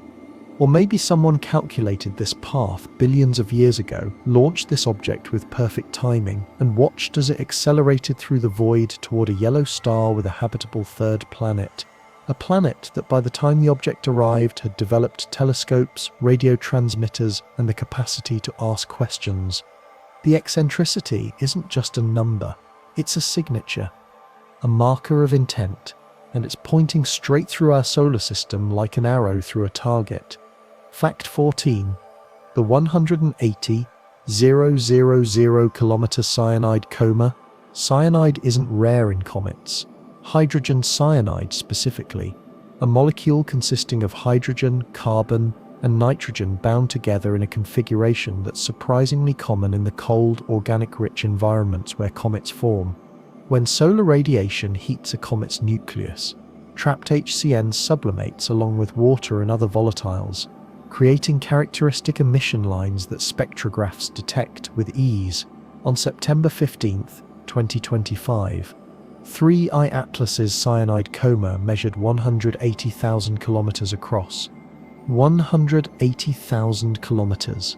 That's nearly half the distance from Earth to the Moon. It's a cloud of hydrogen cyanide gas, so vast, so diffuse, so impossibly large, that fitting it into human-scale comparisons becomes meaningless. Imagine a sphere of toxic vapor, larger than Jupiter's diameter, glowing faintly in spectroscopic wavelengths, expanding outward from a nucleus barely a few kilometers wide. And it was asymmetric. Symmetric comae are the norm. Solar radiation pushes gas and dust outward in all directions, modified slightly by the object's rotation and the direction of sunlight, but generally producing round or slightly elongated clouds centered on the nucleus. Asymmetry suggests directional venting, preferential outgassing from specific regions, processes that concentrate material release in ways that violate rotational symmetry. 3I Atlas's cyanide coma was lopsided, elongated, concentrated toward one hemisphere, as if something beneath the surface was venting preferentially, as if the outgassing wasn't random sublimation but targeted release. Observations from the Very Large Telescope in Chile captured the asymmetry in detail. The spectral images showed bright regions where HCN concentration peaked, dim zones where emission dropped to barely detectable levels, gradients that shouldn't exist if the coma formed through uniform surface sublimation. Dr. Cyrielle Opitum from the University of Edinburgh led the analysis team. Her findings were presented with scientific restraint but carried undercurrents of confusion. The spatial distribution of hydrogen cyanide shows clear asymmetry, with enhanced emission from the sunward hemisphere. This could indicate preferential venting from active regions, though the scale and persistence are unusual. Unusual, that word again. The scientific euphemism for this doesn't make sense. Preferential venting implies structure beneath the surface, channels, fissures, reservoirs that concentrate volatiles and release them through specific pathways rather than diffuse sublimation across the entire nucleus. Natural comets can have active regions, areas where fresher ice lies closer to the surface or where fractures allow deeper material to vent. But those regions are typically small, localized, variable. They don't produce 180,000 kilometer asymmetric comae that persist for weeks. Unless the venting isn't natural, unless it's controlled. Hydrogen cyanide is also interesting from a chemical perspective. It's a building block for amino acids, the organic molecules that form proteins that enable life as we understand it. Detecting HCN in comets has fueled theories that impacts from these objects could have delivered prebiotic chemistry to early Earth, seeding the planet with ingredients necessary for life's emergence. But HCN is also toxic, lethal, used industrially as a fumigant, as a chemical warfare agent, as a precursor for synthetic materials. It's dual use, both a harbinger of life and a tool of death, depending on concentration and context. 3I Atlas is carrying both. Life-building organics mixed with industrial signature nickel water ice capable of supporting biology alongside chemistry that suggests manufacturing processes. It's a dichotomy that doesn't fit natural formation narratives. Objects don't randomly assemble with both pristine prebiotic compounds and refined metallic elements unless something selected those materials deliberately. The coma's size also raises energy questions. Producing 180,000 kilometers of hydrogen cyanide gas requires enormous quantities of source material. Either the nucleus contains vast HCN reserves, unlikely given its estimated size, or the venting rate is so extreme, so efficient, that relatively modest internal stores can generate massive output when released under pressure. That implies containment, storage, systems designed to hold volatiles until specific conditions trigger release. Comets don't have pressure vessels. They don't store gases under containment. Their volatiles are frozen solid, mixed throughout the bulk material, sublimating gradually as surfaces heat. But spacecraft do. Tanks, reservoirs, cryogenic storage systems, all designed to hold gases at densities far higher than natural ices, all capable of producing explosive outgassing when valves open or containment fails. If 3I Atlas contains pressurized reservoirs, if the cyanide coma results from controlled release rather than natural sublimation, then the asymmetry becomes predictable. Vents positioned on specific faces of the object would create lopsided clouds. Timing releases to coincide with solar heating would maximize efficiency, would use the sun's energy to assist vaporization while maintaining internal pressure through active management. The coma measured 180,000 kilometers on September 15th. By October, it had expanded further, grown more diffuse, continued venting at rates that should have depleted any natural source long ago, but it didn't stop. It didn't fade.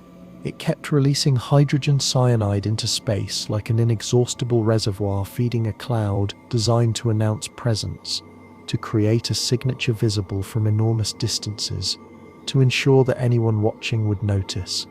And we did notice. We measured the coma, calculated its size, marveled at the scale. But maybe we should have asked why. Why release this much hydrogen cyanide? Why create asymmetry when symmetry is easier? Why maintain output that defies natural explanations unless the output serves a purpose beyond simple outgassing? Maybe the cyanide coma isn't waste. Maybe it's a signal, a marker, a chemical signature designed to be detectable, recognizable, impossible to miss. A way of saying we're here, we're active, we're different, and the asymmetry, maybe that's pointing. Directional emphasis, a way of indicating orientation, of communicating which way the object is facing, where its attention is focused. 180,000 kilometers of hydrogen cyanide, aimed at the inner solar system, glowing in wavelengths we're perfectly equipped to detect, not sublimation. Communication, and we're still trying to convince ourselves it's just a comet. Fact 15. The red continuum mystery. Color tells stories. When sunlight reflects off a comet's surface, the wavelengths that bounce back reveal composition, age, processing. Blue-gray suggests fresh ice, minimal alteration. Yellow-brown indicates dust, organics, radiation exposure. Red, deep, saturated red, implies complex hydrocarbons, irradiated organics, materials that have been chemically altered by cosmic rays and ultraviolet light over immense timescales. 3I Atlas exhibits a steep red continuum spectrum, not slightly red, not tinged with reddish hues that require careful analysis to discern, steeply red, aggressively red, a spectral slope so extreme that it matches only the reddest objects in the solar system, extreme trans-Neptunian objects, lurking in the outer reaches beyond Neptune's orbit, ancient bodies that have spent billions of years absorbing radiation in the cold, dark regions where sunlight is a distant whisper. Teddy Carretta from Lowell Observatory captured some of the first spectra using the Goodman high-throughput spectrograph on the SOAR telescope in Chile. His measurements showed reflectance slopes of 27.4% per 1,000 angstroms at blue wavelengths, meaning every 1,000 angstroms you move toward the red end of the spectrum, reflectance increases by over a quarter. That's steep. That's extreme. The optical spectrum is remarkably red. Carretta noted in technical reports, it's comparable to the reddest TNOs we've observed, suggesting a surface dominated by complex organics subjected to long-term radiation processing. Long-term, billions of years.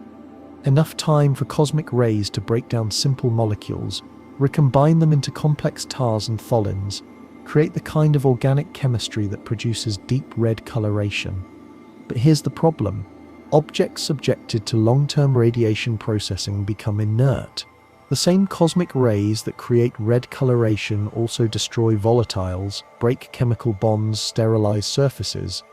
Heavily irradiated objects shouldn't be active. They shouldn't outgas. They shouldn't produce comae and tails and venting signatures. They should be dead. 3I Atlas is the reddest active comet ever observed. It combines characteristics that shouldn't coexist. Ancient irradiated surfaces, typical of inert objects, and vigorous outgassing typical of fresh comets, experiencing their first close solar approaches. It's carrying a contradiction written in wavelengths. The red coloration also matches specific materials, tholins, complex organic polymers created when simple hydrocarbons are exposed to ultraviolet light and cosmic rays. Tholins are common in the outer solar system on Titan's surface, in Pluto's atmosphere, coating Kuiper belt objects in rusty hues that speak of ages spent beyond the light.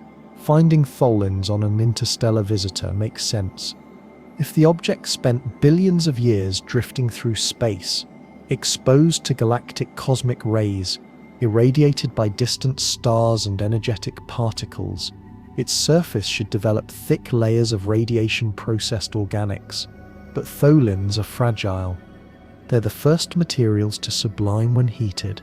They vaporize at low temperatures, long before water ice begins outgassing. If 3I Atlas has a tholin-rich surface, solar heating should strip it away quickly, exposing fresher, less red materials beneath. Instead, the red color persists. It doesn't fade, it doesn't decrease as the object approaches the sun and surface temperatures rise. The spectrum remains steep, the coloration remains extreme, as if the red material is being continuously replenished or somehow protected from the very processes that should destroy it. That protection suggests layering. Subsurface tholins venting from depth, replacing surface material as fast as it's lost, or selective retention. The red organics bound to the surface through mechanisms that resist sublimation, that hold them in place even as water and other volatiles escape. Or, and this is the explanation no one wants to propose officially, the red color isn't natural, it's applied.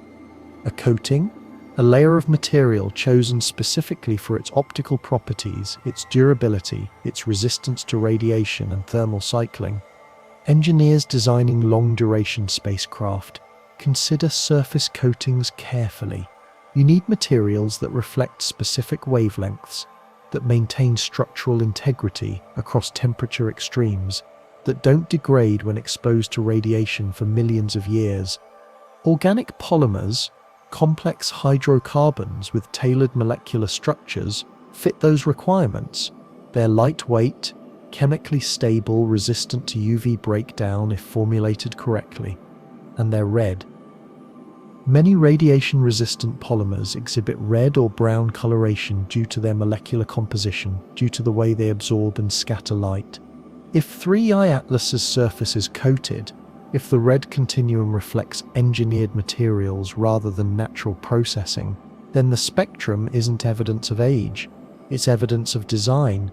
The comparison to extreme trans-Neptunian objects is also telling. Those objects are the solar system's most pristine relics, unchanged since formation, holding chemical and isotopic signatures from the earliest epochs of planetary assembly.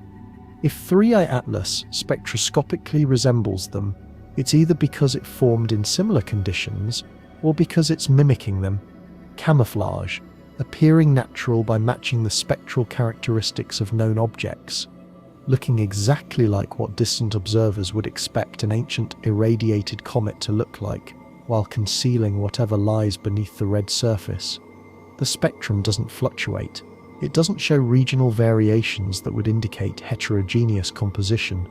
It's consistent, uniform, stable properties that suggest either extraordinary geological uniformity or deliberate surface treatment. Comets are messy.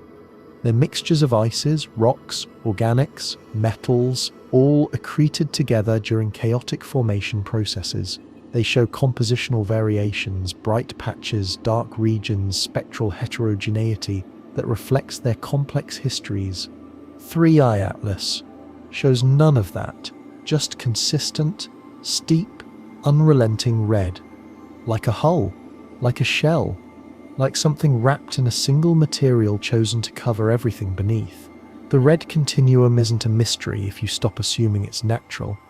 It's a specification, a deliberate choice in a palette of engineering options, and the fact that it matches extreme TNOs, the objects farthest from the sun, the ones least likely to be observed closely, maybe that's not coincidence. Maybe it's exactly what you'd choose if you wanted to blend in. If you wanted to pass through a solar system without raising immediate alarms, if you wanted observers to catalogue you as just another ancient comet and move on, but the data doesn't let you move on. The data keeps insisting there's something wrong, something inconsistent, something that doesn't fit no matter how many natural explanations you propose. The red continuum is telling a story.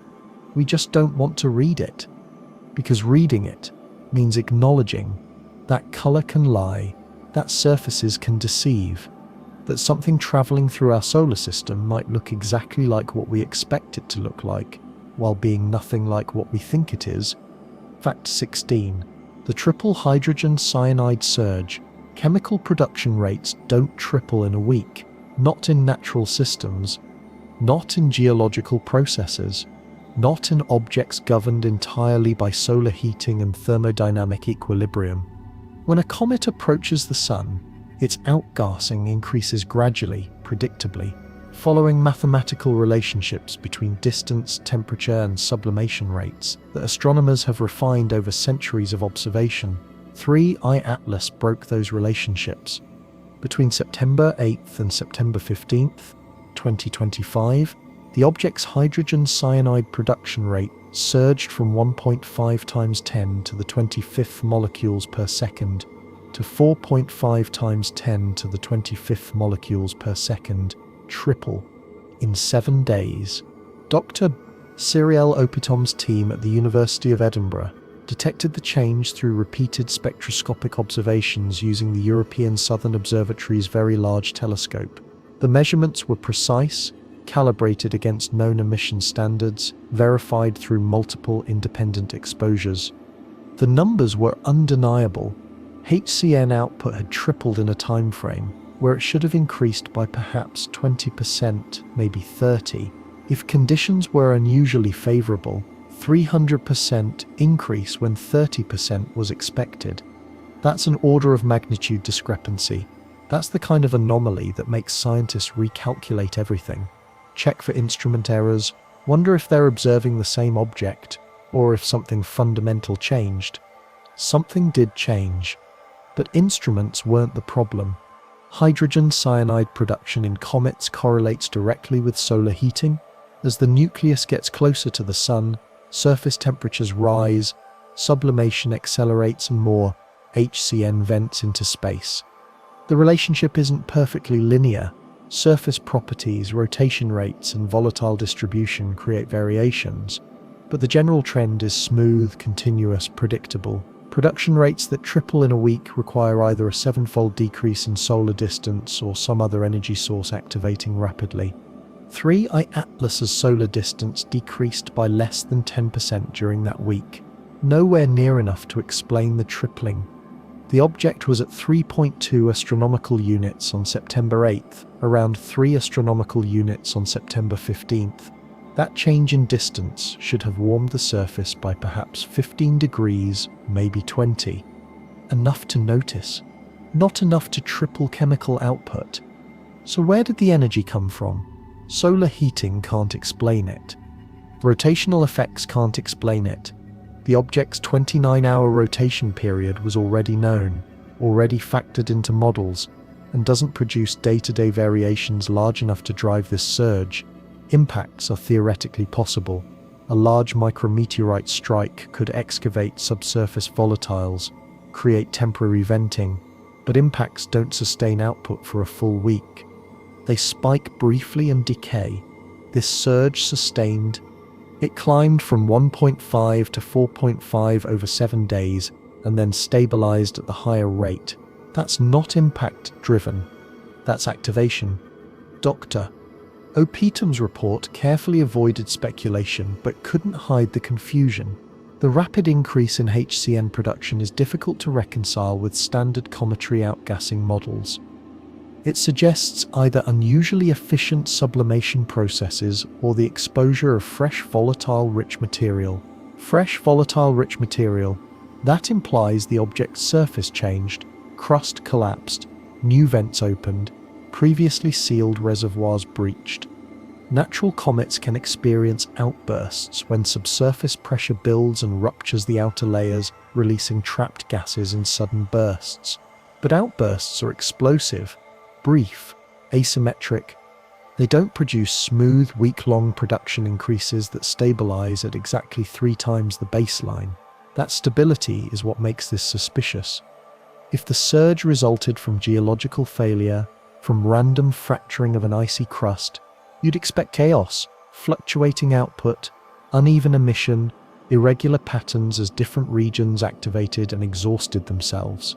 Instead, the production rate climbed steadily, reached a new equilibrium, and maintained it. Steady climbs, new equilibria, maintained output. Those are control system characteristics. Those are what you see when something adjusts a valve, when a regulator responds to changing conditions, when engineered systems transition from one operational mode to another. 3I Atlas entered a new phase between September 8th and 15th. Something inside the object responded to solar distance, to temperature increase, to environmental conditions reaching specific thresholds. Whatever responded wasn't passive sublimation. It was active adjustment. Think about spacecraft systems. Think about how thermal management works on vehicles designed for varying solar distances. You don't vent coolant at maximum rates when you're far from the sun. You conserve resources, maintain minimal output, keep systems at low power standby. But as you approach the sun, as temperatures rise, as thermal loads increase, you ramp up cooling. You open valves wider. You increase flow rates to match the growing heat influx. You triple output in a week, if that's what thermal equilibrium requires. The timing fits. 3I Atlas's trajectory. Early September placed the object around 3 astronomical units, roughly the distance of the asteroid belt, where solar heating transitions from negligible to significant. That's exactly where you'd expect thermal management systems to activate more aggressively, where passive cooling stops being sufficient and active measures become necessary. And hydrogen cyanide is an excellent coolant indicator. It's volatile, readily detectable, easily monitored from Earth using standard spectroscopic techniques. If you wanted observers to think they were seeing natural comet outgassing while actually venting thermal management byproducts, HCN would be a perfect choice. It looks natural. It fits expectations. It doesn't raise immediate red flags, except when it triples in a week. Some researchers proposed that the surge resulted from seasonal effects, that 3I Atlas's rotation gradually exposed previously shadowed regions to sunlight, regions where fresher, more volatile rich ices had survived longer without sublimating. As those regions rotated into daylight, production spiked. But seasonal effects don't work this way. They're gradual, smooth spread over months as orientation slowly changes. They don't produce week-long surges unless the rotation period is measured in days or weeks. 3I Atlas rotates every 29 hours. Seasonal variations would take months to manifest, not a single week. Others suggested compositional heterogeneity, the idea that the nucleus contains pockets of pure HCN ice that melt and release when temperatures cross specific thresholds. It's possible in principle. Comets are heterogeneous, but pure HCN pockets don't explain why the production rate stabilized instead of continuing to increase or beginning to decrease as those pockets depleted. Stabilization implies feedback, implies sensors detecting output rates and adjusting venting to maintain target values, implies control loops managing flow based on measured parameters, implies engineering. The surge also coincided with other changes. The coma expanded. The water loss rate increased from already extreme levels. Multiple systems appeared to activate simultaneously, all responding to the same trigger, all ramping up output in coordinated fashion. Coordination, that's the word that haunts these observations. Natural systems don't coordinate. They respond independently to local conditions, creating chaotic, irregular patterns that average out to predictable behavior over long timescales. But moment to moment, natural processes are noisy, random, uncoordinated. 3I Atlas's changes weren't noisy. They were synchronized. Multiple chemical species, increasing production simultaneously. Multiple venting regions, activating together. Multiple observable signatures shifting in parallel, like a machine powering up, like systems coming online, like an object transitioning from cruise mode to active operations as it enters the region where its mission becomes critical. September 15th, 4.5 times 10 to the 25th molecules per second. A production rate that should have taken months to reach, achieved in a week, and the rate held through September, through October. The HCN output remained elevated, remained stable, remained locked at exactly 3 times what models predicted. Not fluctuating, not decaying, not behaving like geology, behaving like a thermostat, like a flow regulator, like something that knows exactly how much hydrogen cyanide it needs to vent to maintain optimal operating temperature, and adjusts output automatically to match requirements. The surge wasn't an accident. It wasn't a coincidence. It wasn't natural variability within expected parameters. It was activation, deliberate, calculated, time to begin when solar heating reached levels that required increased thermal management. Time to begin when the object entered the operational phase of whatever mission brought it here. And the hydrogen cyanide keeps flowing, keeps venting, keeps announcing to anyone watching that something inside 3i Atlas is awake. Awake and working according to a plan written billions of years ago. A plan that accounted for solar distances, for thermal loads, for the precise moment when passive systems would need assistance. A plan that's executing perfectly, right on schedule, exactly as designed. And we're still calling it a comet. Fact 17, the Loeb scale ranking. Measuring the probability of alien technology isn't easy. It's not something astronomers train for, not something peer-reviewed journals traditionally publish, not something most scientists even want to discuss openly. The professional risk is enormous. Attach your name to speculation about extraterrestrial artifacts and watch your credibility evaporate. Funding dry up. Colleagues distance themselves from association. Dr. Avi Loeb doesn't care about those risks anymore. The Harvard astrophysicist, former chair of the astronomy department, author of over 800 papers and 8 books, has spent decades at the pinnacle of academic respectability. He's advised NASA, served on presidential councils, shaped national science policy. His credentials are unimpeachable. His reputation was unimpeachable until he started saying out loud what the data was suggesting, until he proposed that 1i Oumuamua might be artificial, until he developed a framework for assessing technological probability in astronomical objects, and applied it to 3i Atlas, the Loeb scale, a ranking system from 1 to 10, where 1 represents definitively natural, and 10 represents definitively natural, and 10 represents definitively technological. It's subjective, qualitative, based on the accumulation of anomalies rather than single definitive measurements. It's also the only framework that exists for having this conversation scientifically, for quantifying the uncomfortable middle ground between definitely a rock and definitely a spacecraft. Loeb ranks 3i Atlas at level 2, not level 1. Not natural, not explainable through conventional astrophysics and geological processes alone, but not high enough to declare technological origin with confidence. Level 2 means anomalous, requires further investigation. Natural explanations are strained, but not impossible. In an interview with News Nation in October 2025, Loeb elaborated, I assign 3i Atlas a 30 to 40% probability of having a technological component. The anomalies are significant. The mass, the trajectory, the composition, the timing, individually, each could be explained naturally with sufficient effort. But collectively, they form a pattern that's difficult to dismiss. 30 to 40%, nearly even odds. A coin flip between nature and design. Think about what that means.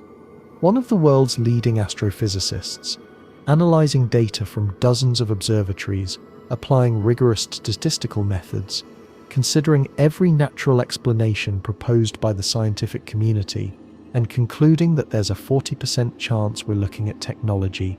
40% isn't fringe. It isn't wild speculation. This is plausible, and we need to take it seriously. The Loeb scale assessment incorporates the 7 major anomalies Loeb had identified in his technical analyses published through Harvard and various preprint servers. Each anomaly receives a weight based on how far it deviates from natural expectations. Size anomaly, 3 to 5 orders of magnitude more massive than previous interstellar objects. High weight, Mass distribution in ejected populations is well understood, and outliers this extreme are vanishingly rare. Trajectory anomaly, 5-degree ecliptic alignment with probability 0.005%. Very high weight, orbital mechanics are deterministic, and this alignment is statistically inexplicable through random entry. Compositional anomaly, nickel without iron, industrial signature chemistry. Moderate weight, composition is complex, and formation environments vary, but the specific signatures observed are unprecedented. Activity anomaly, 8% active surface, extreme water loss, sustained hydrogen cyanide production.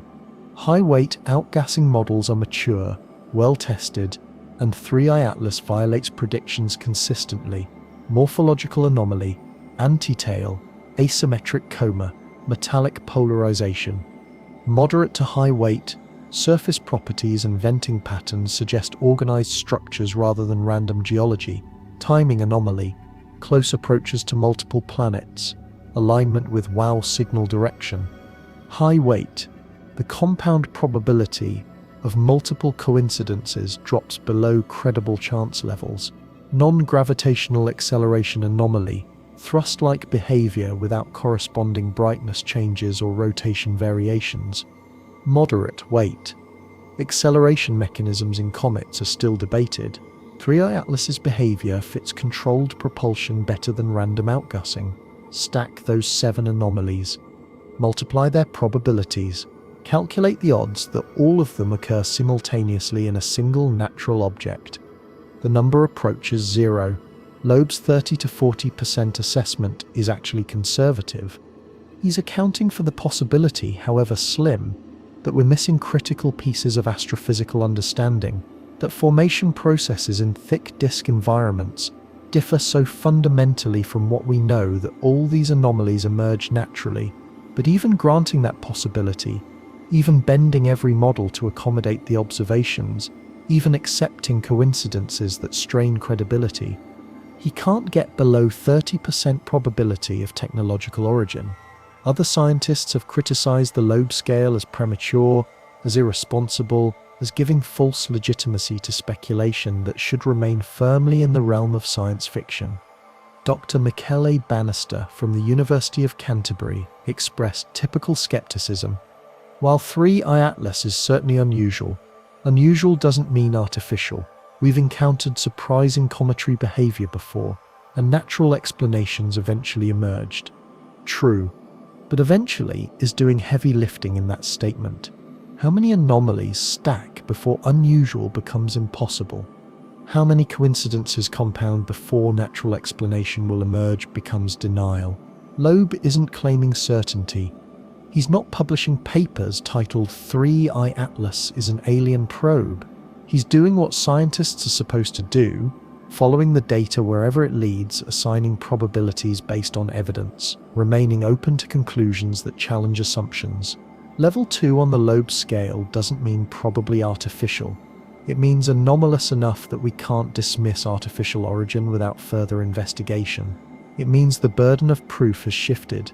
Instead of assuming natural until proven otherwise, we now need active investigation to determine which explanation fits better. And that shift matters. Because if the scientific community dismisses 3I Atlas as just another weird comet, if funding agencies refuse to support detailed studies because the subject is too controversial, if telescopes are directed elsewhere because nobody wants to be associated with alien artifact research, then we'll never know. The object will pass through our solar system, complete whatever observations or measurements it came to perform, accelerate back into interstellar space, and vanish. Forever. Carrying answers we'll never recover. Data we'll never analyze, proof we'll never obtain. Because we were too afraid to look closely, too worried about reputation, too committed to comfortable explanations that let us sleep at night without wondering what's watching us from the dark. Loeb's 30 to 40% assessment is a challenge. It's saying, the evidence is here. The anomalies are documented. You can't ignore this and call yourself scientific. It's saying, investigate, seriously, rigorously, without prejudice. It's saying we might be looking at something that changes everything. And if we are, don't you want to know? Level 2. 30 to 40% probability. Anomalous. Unexplained. Possible. The scale goes to 10. We're only at 2. But 2 is enough to demand attention. Enough to require answers. Enough to make dismissal intellectually dishonest. 3i Atlas sits at level 2. For now. But every new observation, every additional anomaly, every failed attempt at natural explanation pushes it higher, and the closer it gets to 10, the harder it becomes to deny what the data has been saying all along, that something came here, something deliberate, something watching, and we're the ones being studied. Fact 18. The 29-hour rotation paradox. Rotating objects change brightness.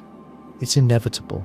As an asteroid or comet spins, different regions face Earth, rough patches that scatter light diffusely, smooth areas that reflect more efficiently, compositional variations that alter albedo. The result is a light curve, brightness plotted against time, oscillating as the object rotates, revealing shape, surface properties, spin period. Astronomers have measured light curves for thousands of objects. The technique is mature, reliable, fundamental to understanding what we're observing. Large brightness variations indicate elongated shapes or uneven surfaces. Small variations suggest spherical geometry or homogeneous composition. 3i Atlas rotates every 29 hours, and its brightness varies by only 0.2 magnitudes. That's almost nothing. That's the kind of variation you'd expect from measurement error, from atmospheric distortion, from instrumental noise. It's not the kind of variation you expect from a multi-kilometer object tumbling through space. Teddy Coretta's team at Lowell Observatory measured the rotation period through repeated photometric observations over multiple weeks. The data was clear. A 29-hour periodicity existed, subtle but detectable, confirmed through multiple wavelengths and independent observing runs. The object was definitely rotating, but the light curve was flat. Unusually, impossibly flat. Natural objects, asteroids, comets, moons, typically show brightness variations ranging from 0.3 to over 1 magnitude. Elongated bodies like asteroid 216 Cleopatra, which resembles a dog bone, exhibit variations exceeding 1 magnitude as their long and short axes alternately face Earth. Even roughly spherical objects show measurable variations because surfaces aren't uniform, because impact craters create shadows, because compositional differences reflect light unequally. 0.2 magnitude variation implies either perfect spherical symmetry with absolutely uniform surface properties, or something else. Spherical symmetry is implausible for an object formed through natural accretion, collisions, gravitational collapse, differential heating. All the processes that build comets and asteroids produce irregular shapes. Perfect spheres require either sustained hydrostatic equilibrium, the object is massive enough that gravity reshapes it into a sphere, or artificial construction. 3i Atlas isn't massive enough for hydrostatic equilibrium. At 33 billion tons, it's enormous for a comet, but nowhere near planetary mass. Gravity alone can't force it into spherical form. The object should be irregular, lumpy, asymmetric like every other comet we've observed, unless it's not natural. Unless the shape is manufactured, unless what we're observing isn't a tumbling ice ball but a constructed object designed to minimize cross-sectional variation, to maintain consistent visibility, to avoid the brightness oscillations that would betray specific geometric features. Engineers who design spacecraft think carefully about rotation. Spin stabilization is common. Rotating a vehicle around its axis helps maintain orientation, averages out thermal loads, simplifies attitude control. The rotation rate depends on mission requirements. Fast spins for stability, slow spins for observation, specific periods that synchronize with orbital mechanics or communication windows. 29 hours. That's slow for a natural object. 3i Atlas's size. Most comets rotate in hours, sometimes minutes, spun up by outgassing torques and collision history. Slow rotation suggests either high moment of inertia, the mass is concentrated far from the axis, or active stabilization. Something is controlling the spin rate. The flat light curve suggests the latter. If the object were naturally elongated and rotating slowly, we'd see enormous brightness variations as different faces presented themselves. The fact that we don't means either the object is cylindrically symmetric, looks the same from all angles perpendicular to the spin axis, or the surface is so uniform that regional differences vanish. Cylindrical symmetry is common in spacecraft design. Satellites, space stations, interstellar probes, many are cylindrical because the geometry simplifies construction, maximizes usable volume, provides consistent cross-sections for thermal and radiation management. Uniform surfaces are also artificial signatures. Natural bodies are heterogeneous, scarred by impacts, streaked with compositional variations, covered in brightness gradients.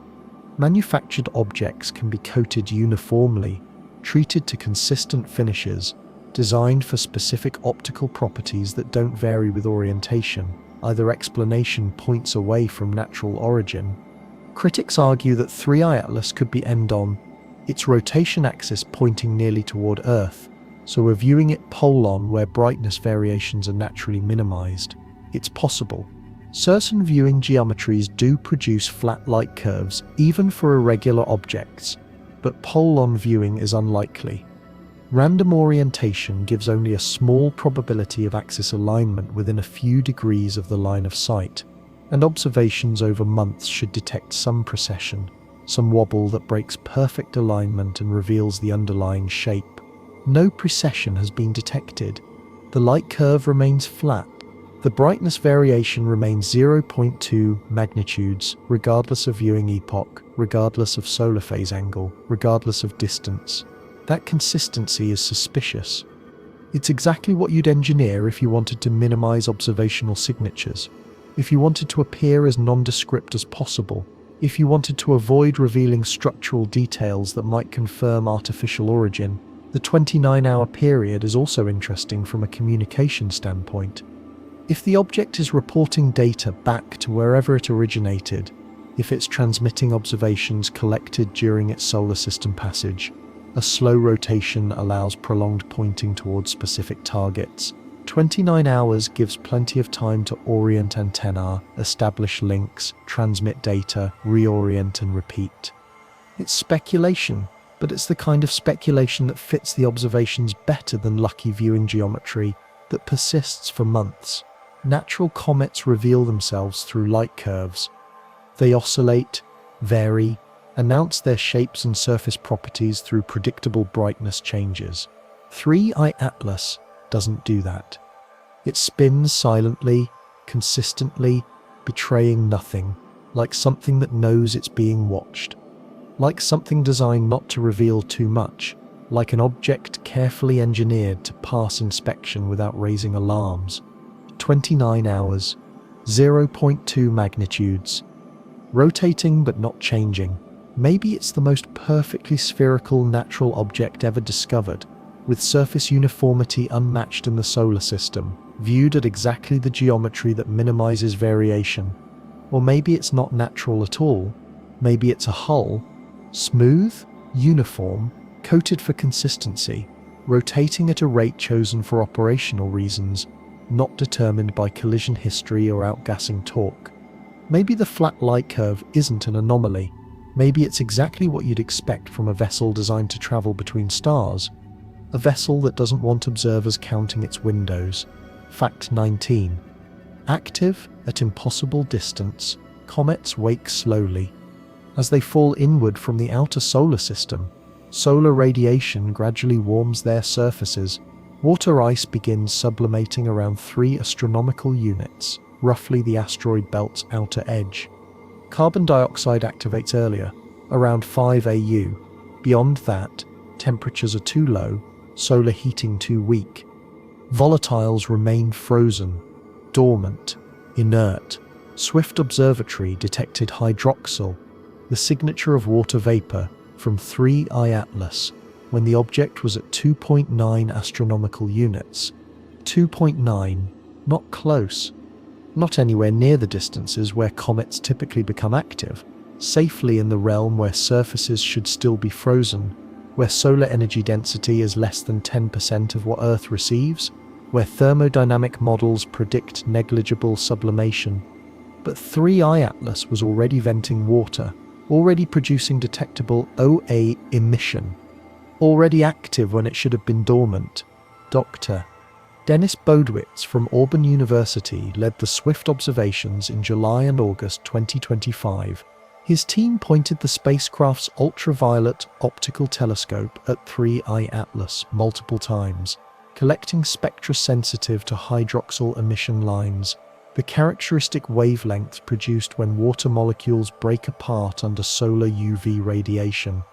The OSHI was there, clear, unambiguous, stronger than expected for an object at that distance. The production rate implied substantial water loss, far more than thermal sublimation models predicted for surface temperatures estimated at -150 degrees Celsius. Detecting significant water activity at 2.9 AU is unusual, Bodewitz noted carefully in preliminary findings. It suggests either highly efficient sublimation processes or volatile-rich regions exposed to more solar radiation than typical cometary surfaces. Highly efficient. That phrase conceals the problem. Efficiency has limits. Sublimation rates are governed by thermodynamics. How much energy reaches the surface, how efficiently that energy converts ice to vapor. You can't exceed those limits without adding energy from somewhere else. So where's the extra energy coming from? Internal heat remains the most likely explanation. Something inside 3I Atlas generating warmth, conducting it to the surface, driving water sublimation before solar heating alone would suffice. But internal heat sources in natural comets are limited. Radioactive decay, which should have exhausted itself billions of years ago, or tidal heating, which requires proximity to massive bodies that 3I Atlas hasn't encountered yet. Neither mechanism works. The object was already active at 4 astronomical units when first discovered, even farther from the Sun, even colder. Solar heating was negligible. Tidal forces were non-existent. And yet water was venting. That requires a power source, an active, continuous internal generator maintaining temperatures high enough to sublimate water ice, regardless of external conditions. Radioactive thermoelectric generators fit the profile perfectly. They produce constant heat from plutonium decay, operate reliably for decades, require no external power, function identically whether you're near the Sun or in deep interstellar space. NASA uses them on missions to the outer solar system. Voyager, Cassini, New Horizons, because solar panels become useless beyond Mars's orbit. If 3I Atlas uses similar technology, if it carries internal power generation systems, then early water detection isn't anomalous. It's expected. It's the inevitable signature of waste heat being vented, of thermal management maintaining operational temperatures, of systems that don't care about solar distance because they generate their own energy. The swift observations also detected activity starting at 6.5 astronomical units, based on archival data mining, searching old survey images for pre-discovery observations of the object's position. At 6.5 AU, solar heating is absurdly weak. Surface temperatures plunge below -180 Celsius. Nothing should sublime. Natural comets at that distance are completely dormant. 3I Atlas was active, already producing dust, already exhibiting a coma, already behaving like an object much closer to the Sun. That's not early activation. That's active before arrival. That's an object that was never dormant, never frozen, never inactive, because it doesn't rely on the Sun for energy. Critics propose that exotic ice mixtures, supervolatiles like carbon monoxide or nitrogen, could sublime at enormous distances, producing apparent activity before water becomes active. It's technically possible. Coal and N2 have vapor pressures high enough to sublime in deep space. But supervolatiles don't produce water signatures. They don't generate hydroxyl emission. The Swift observations specifically detected OH, unambiguously indicating water vapor, not carbon monoxide or nitrogen. Water at 6.5 AU requires heat, internal, sustained, deliberate heat. Other researchers suggested that impacts excavated subsurface material, exposing fresh ice to sunlight, triggering activity earlier than surface conditions alone would allow. But impacts are random, episodic, localized. They don't produce continuous activity sustained over months. As the object travels from 6 AU inward, continuous activity requires continuous energy input, and the only plausible source is internal. The timing is also suspicious. 3I Atlas became observable, bright enough to detect, active enough to produce a coma, exactly when it entered the region where Earth-based surveys could identify it. If it had remained dormant until closer to the Sun, if it hadn't activated early, it might have passed through unnoticed, just another faint object in the vast darkness. But it activated early. It announced itself. It ensured we would notice, would track it, would point our best instruments at it for detailed study, almost like that was the point. Like early activation wasn't a geological accident but an operational decision, like something inside the object decided, we're close enough now. Time to become visible, time to let them see us. And so water began venting at distances where water shouldn't vent. Hydroxyl emission appeared in spectra where hydroxyl shouldn't appear. Activity commenced where activity shouldn't commence. Not because the Sun demanded it, but because something else did. 3I Atlas was active at 2.9 astronomical units, active at 6.5, probably active even farther out, in the deep cold of interstellar space, generating heat through mechanisms that don't require stars, that don't depend on external energy, that function independently of environment, like a machine, like a power plant wrapped in ice, like a vessel designed to operate anywhere, under any conditions for as long as necessary.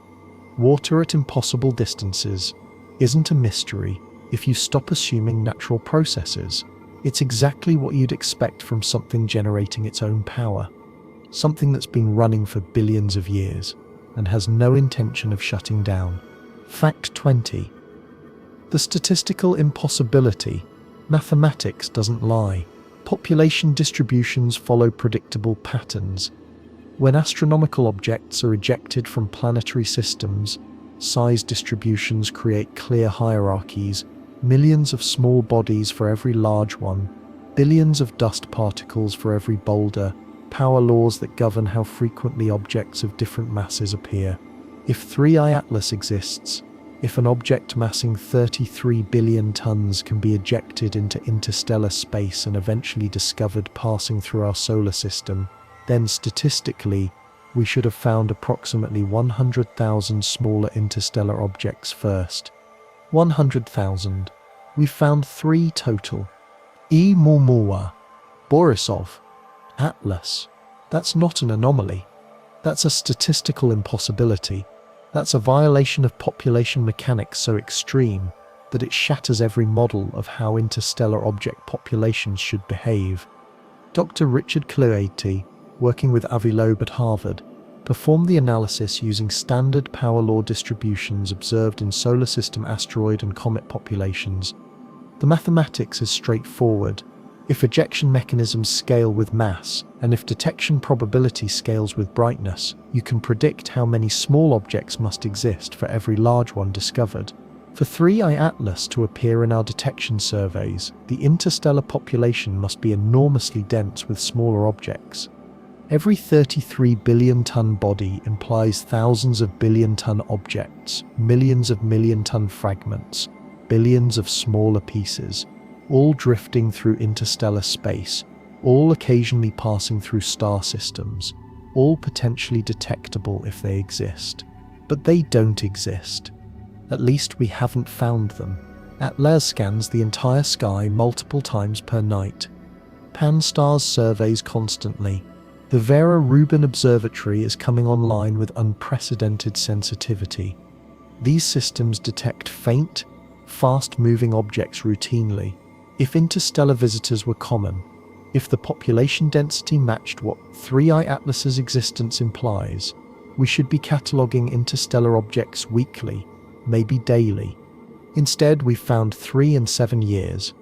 2 small, 1 enormous, that inverted distribution, where the largest object appears before the numerous small ones, is backwards. It's like discovering a blue whale before finding any krill. It's like detecting a Boeing 747 before noticing any birds.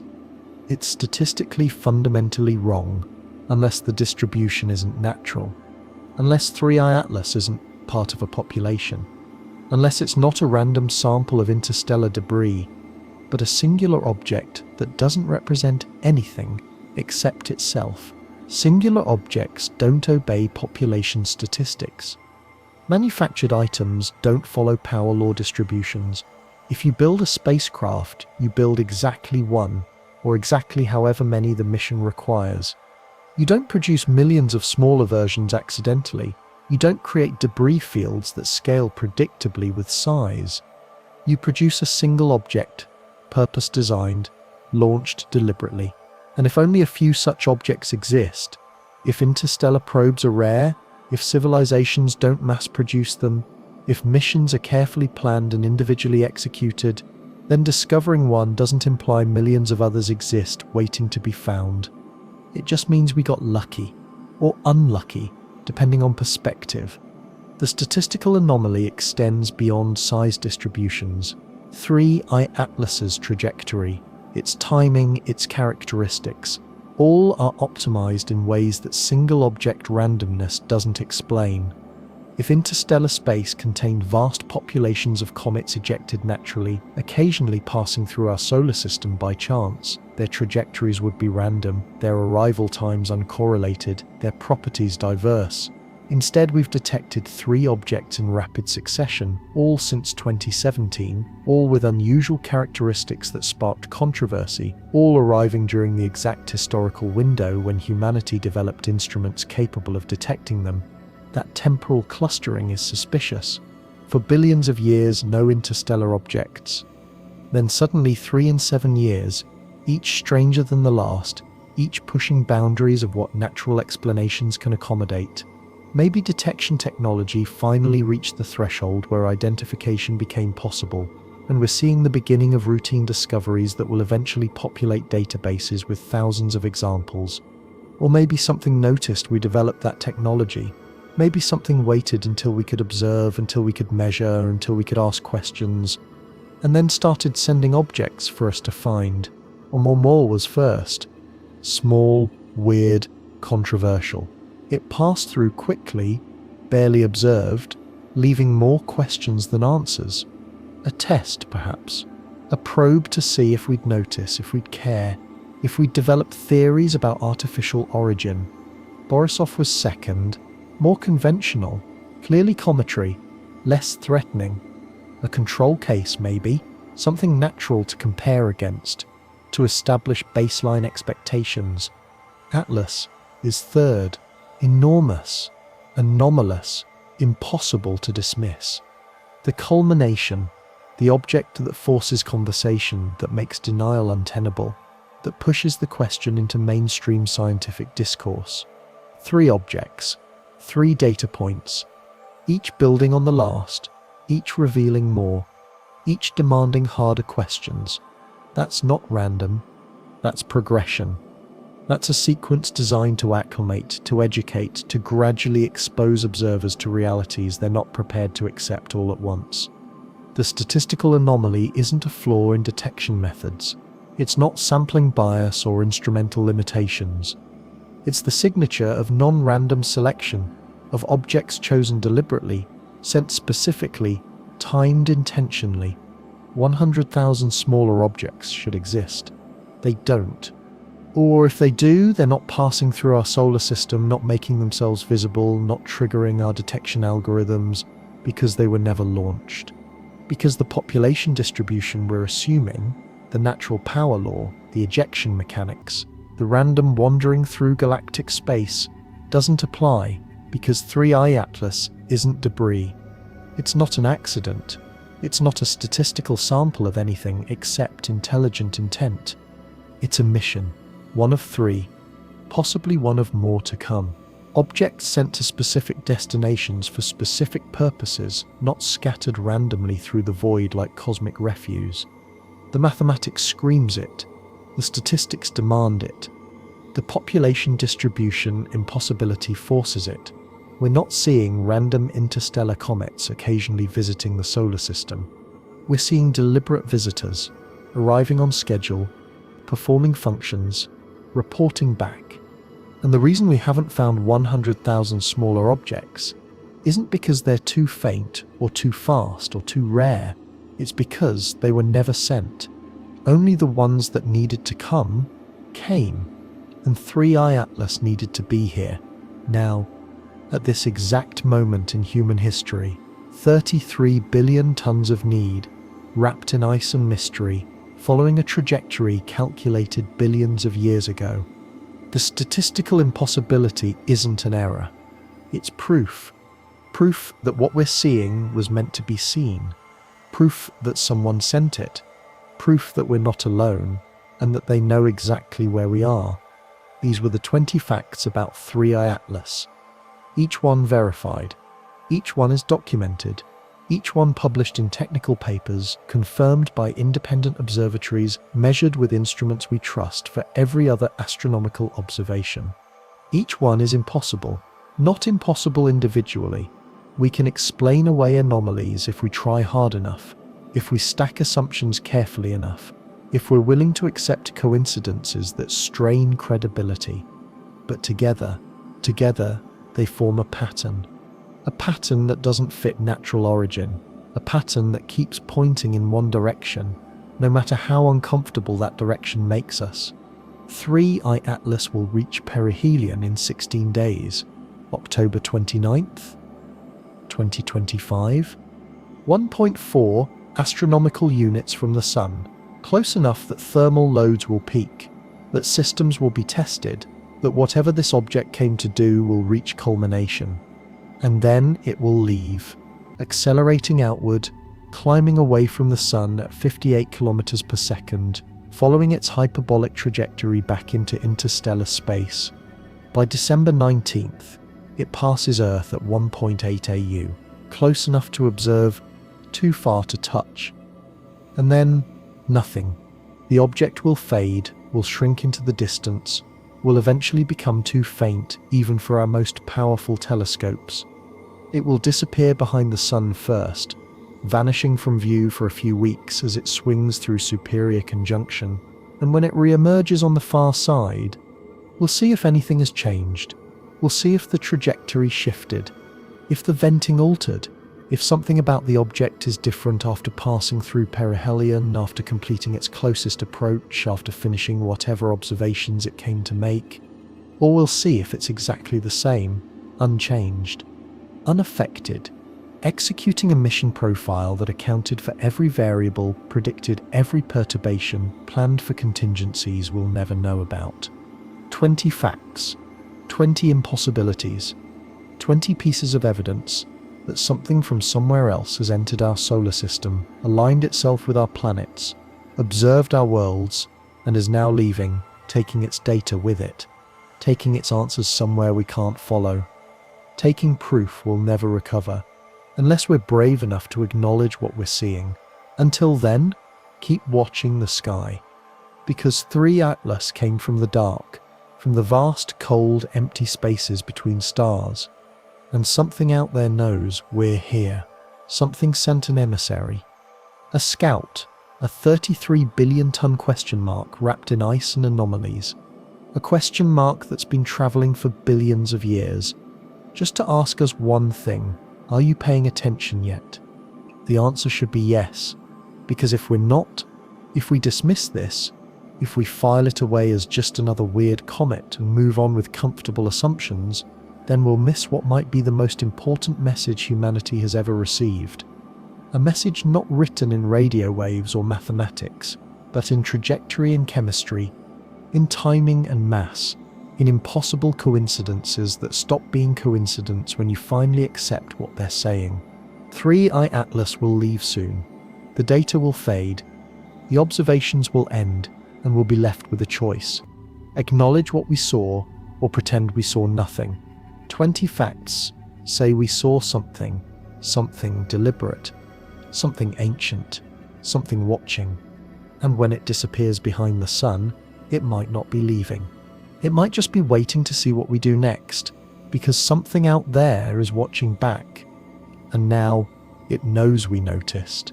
Good night.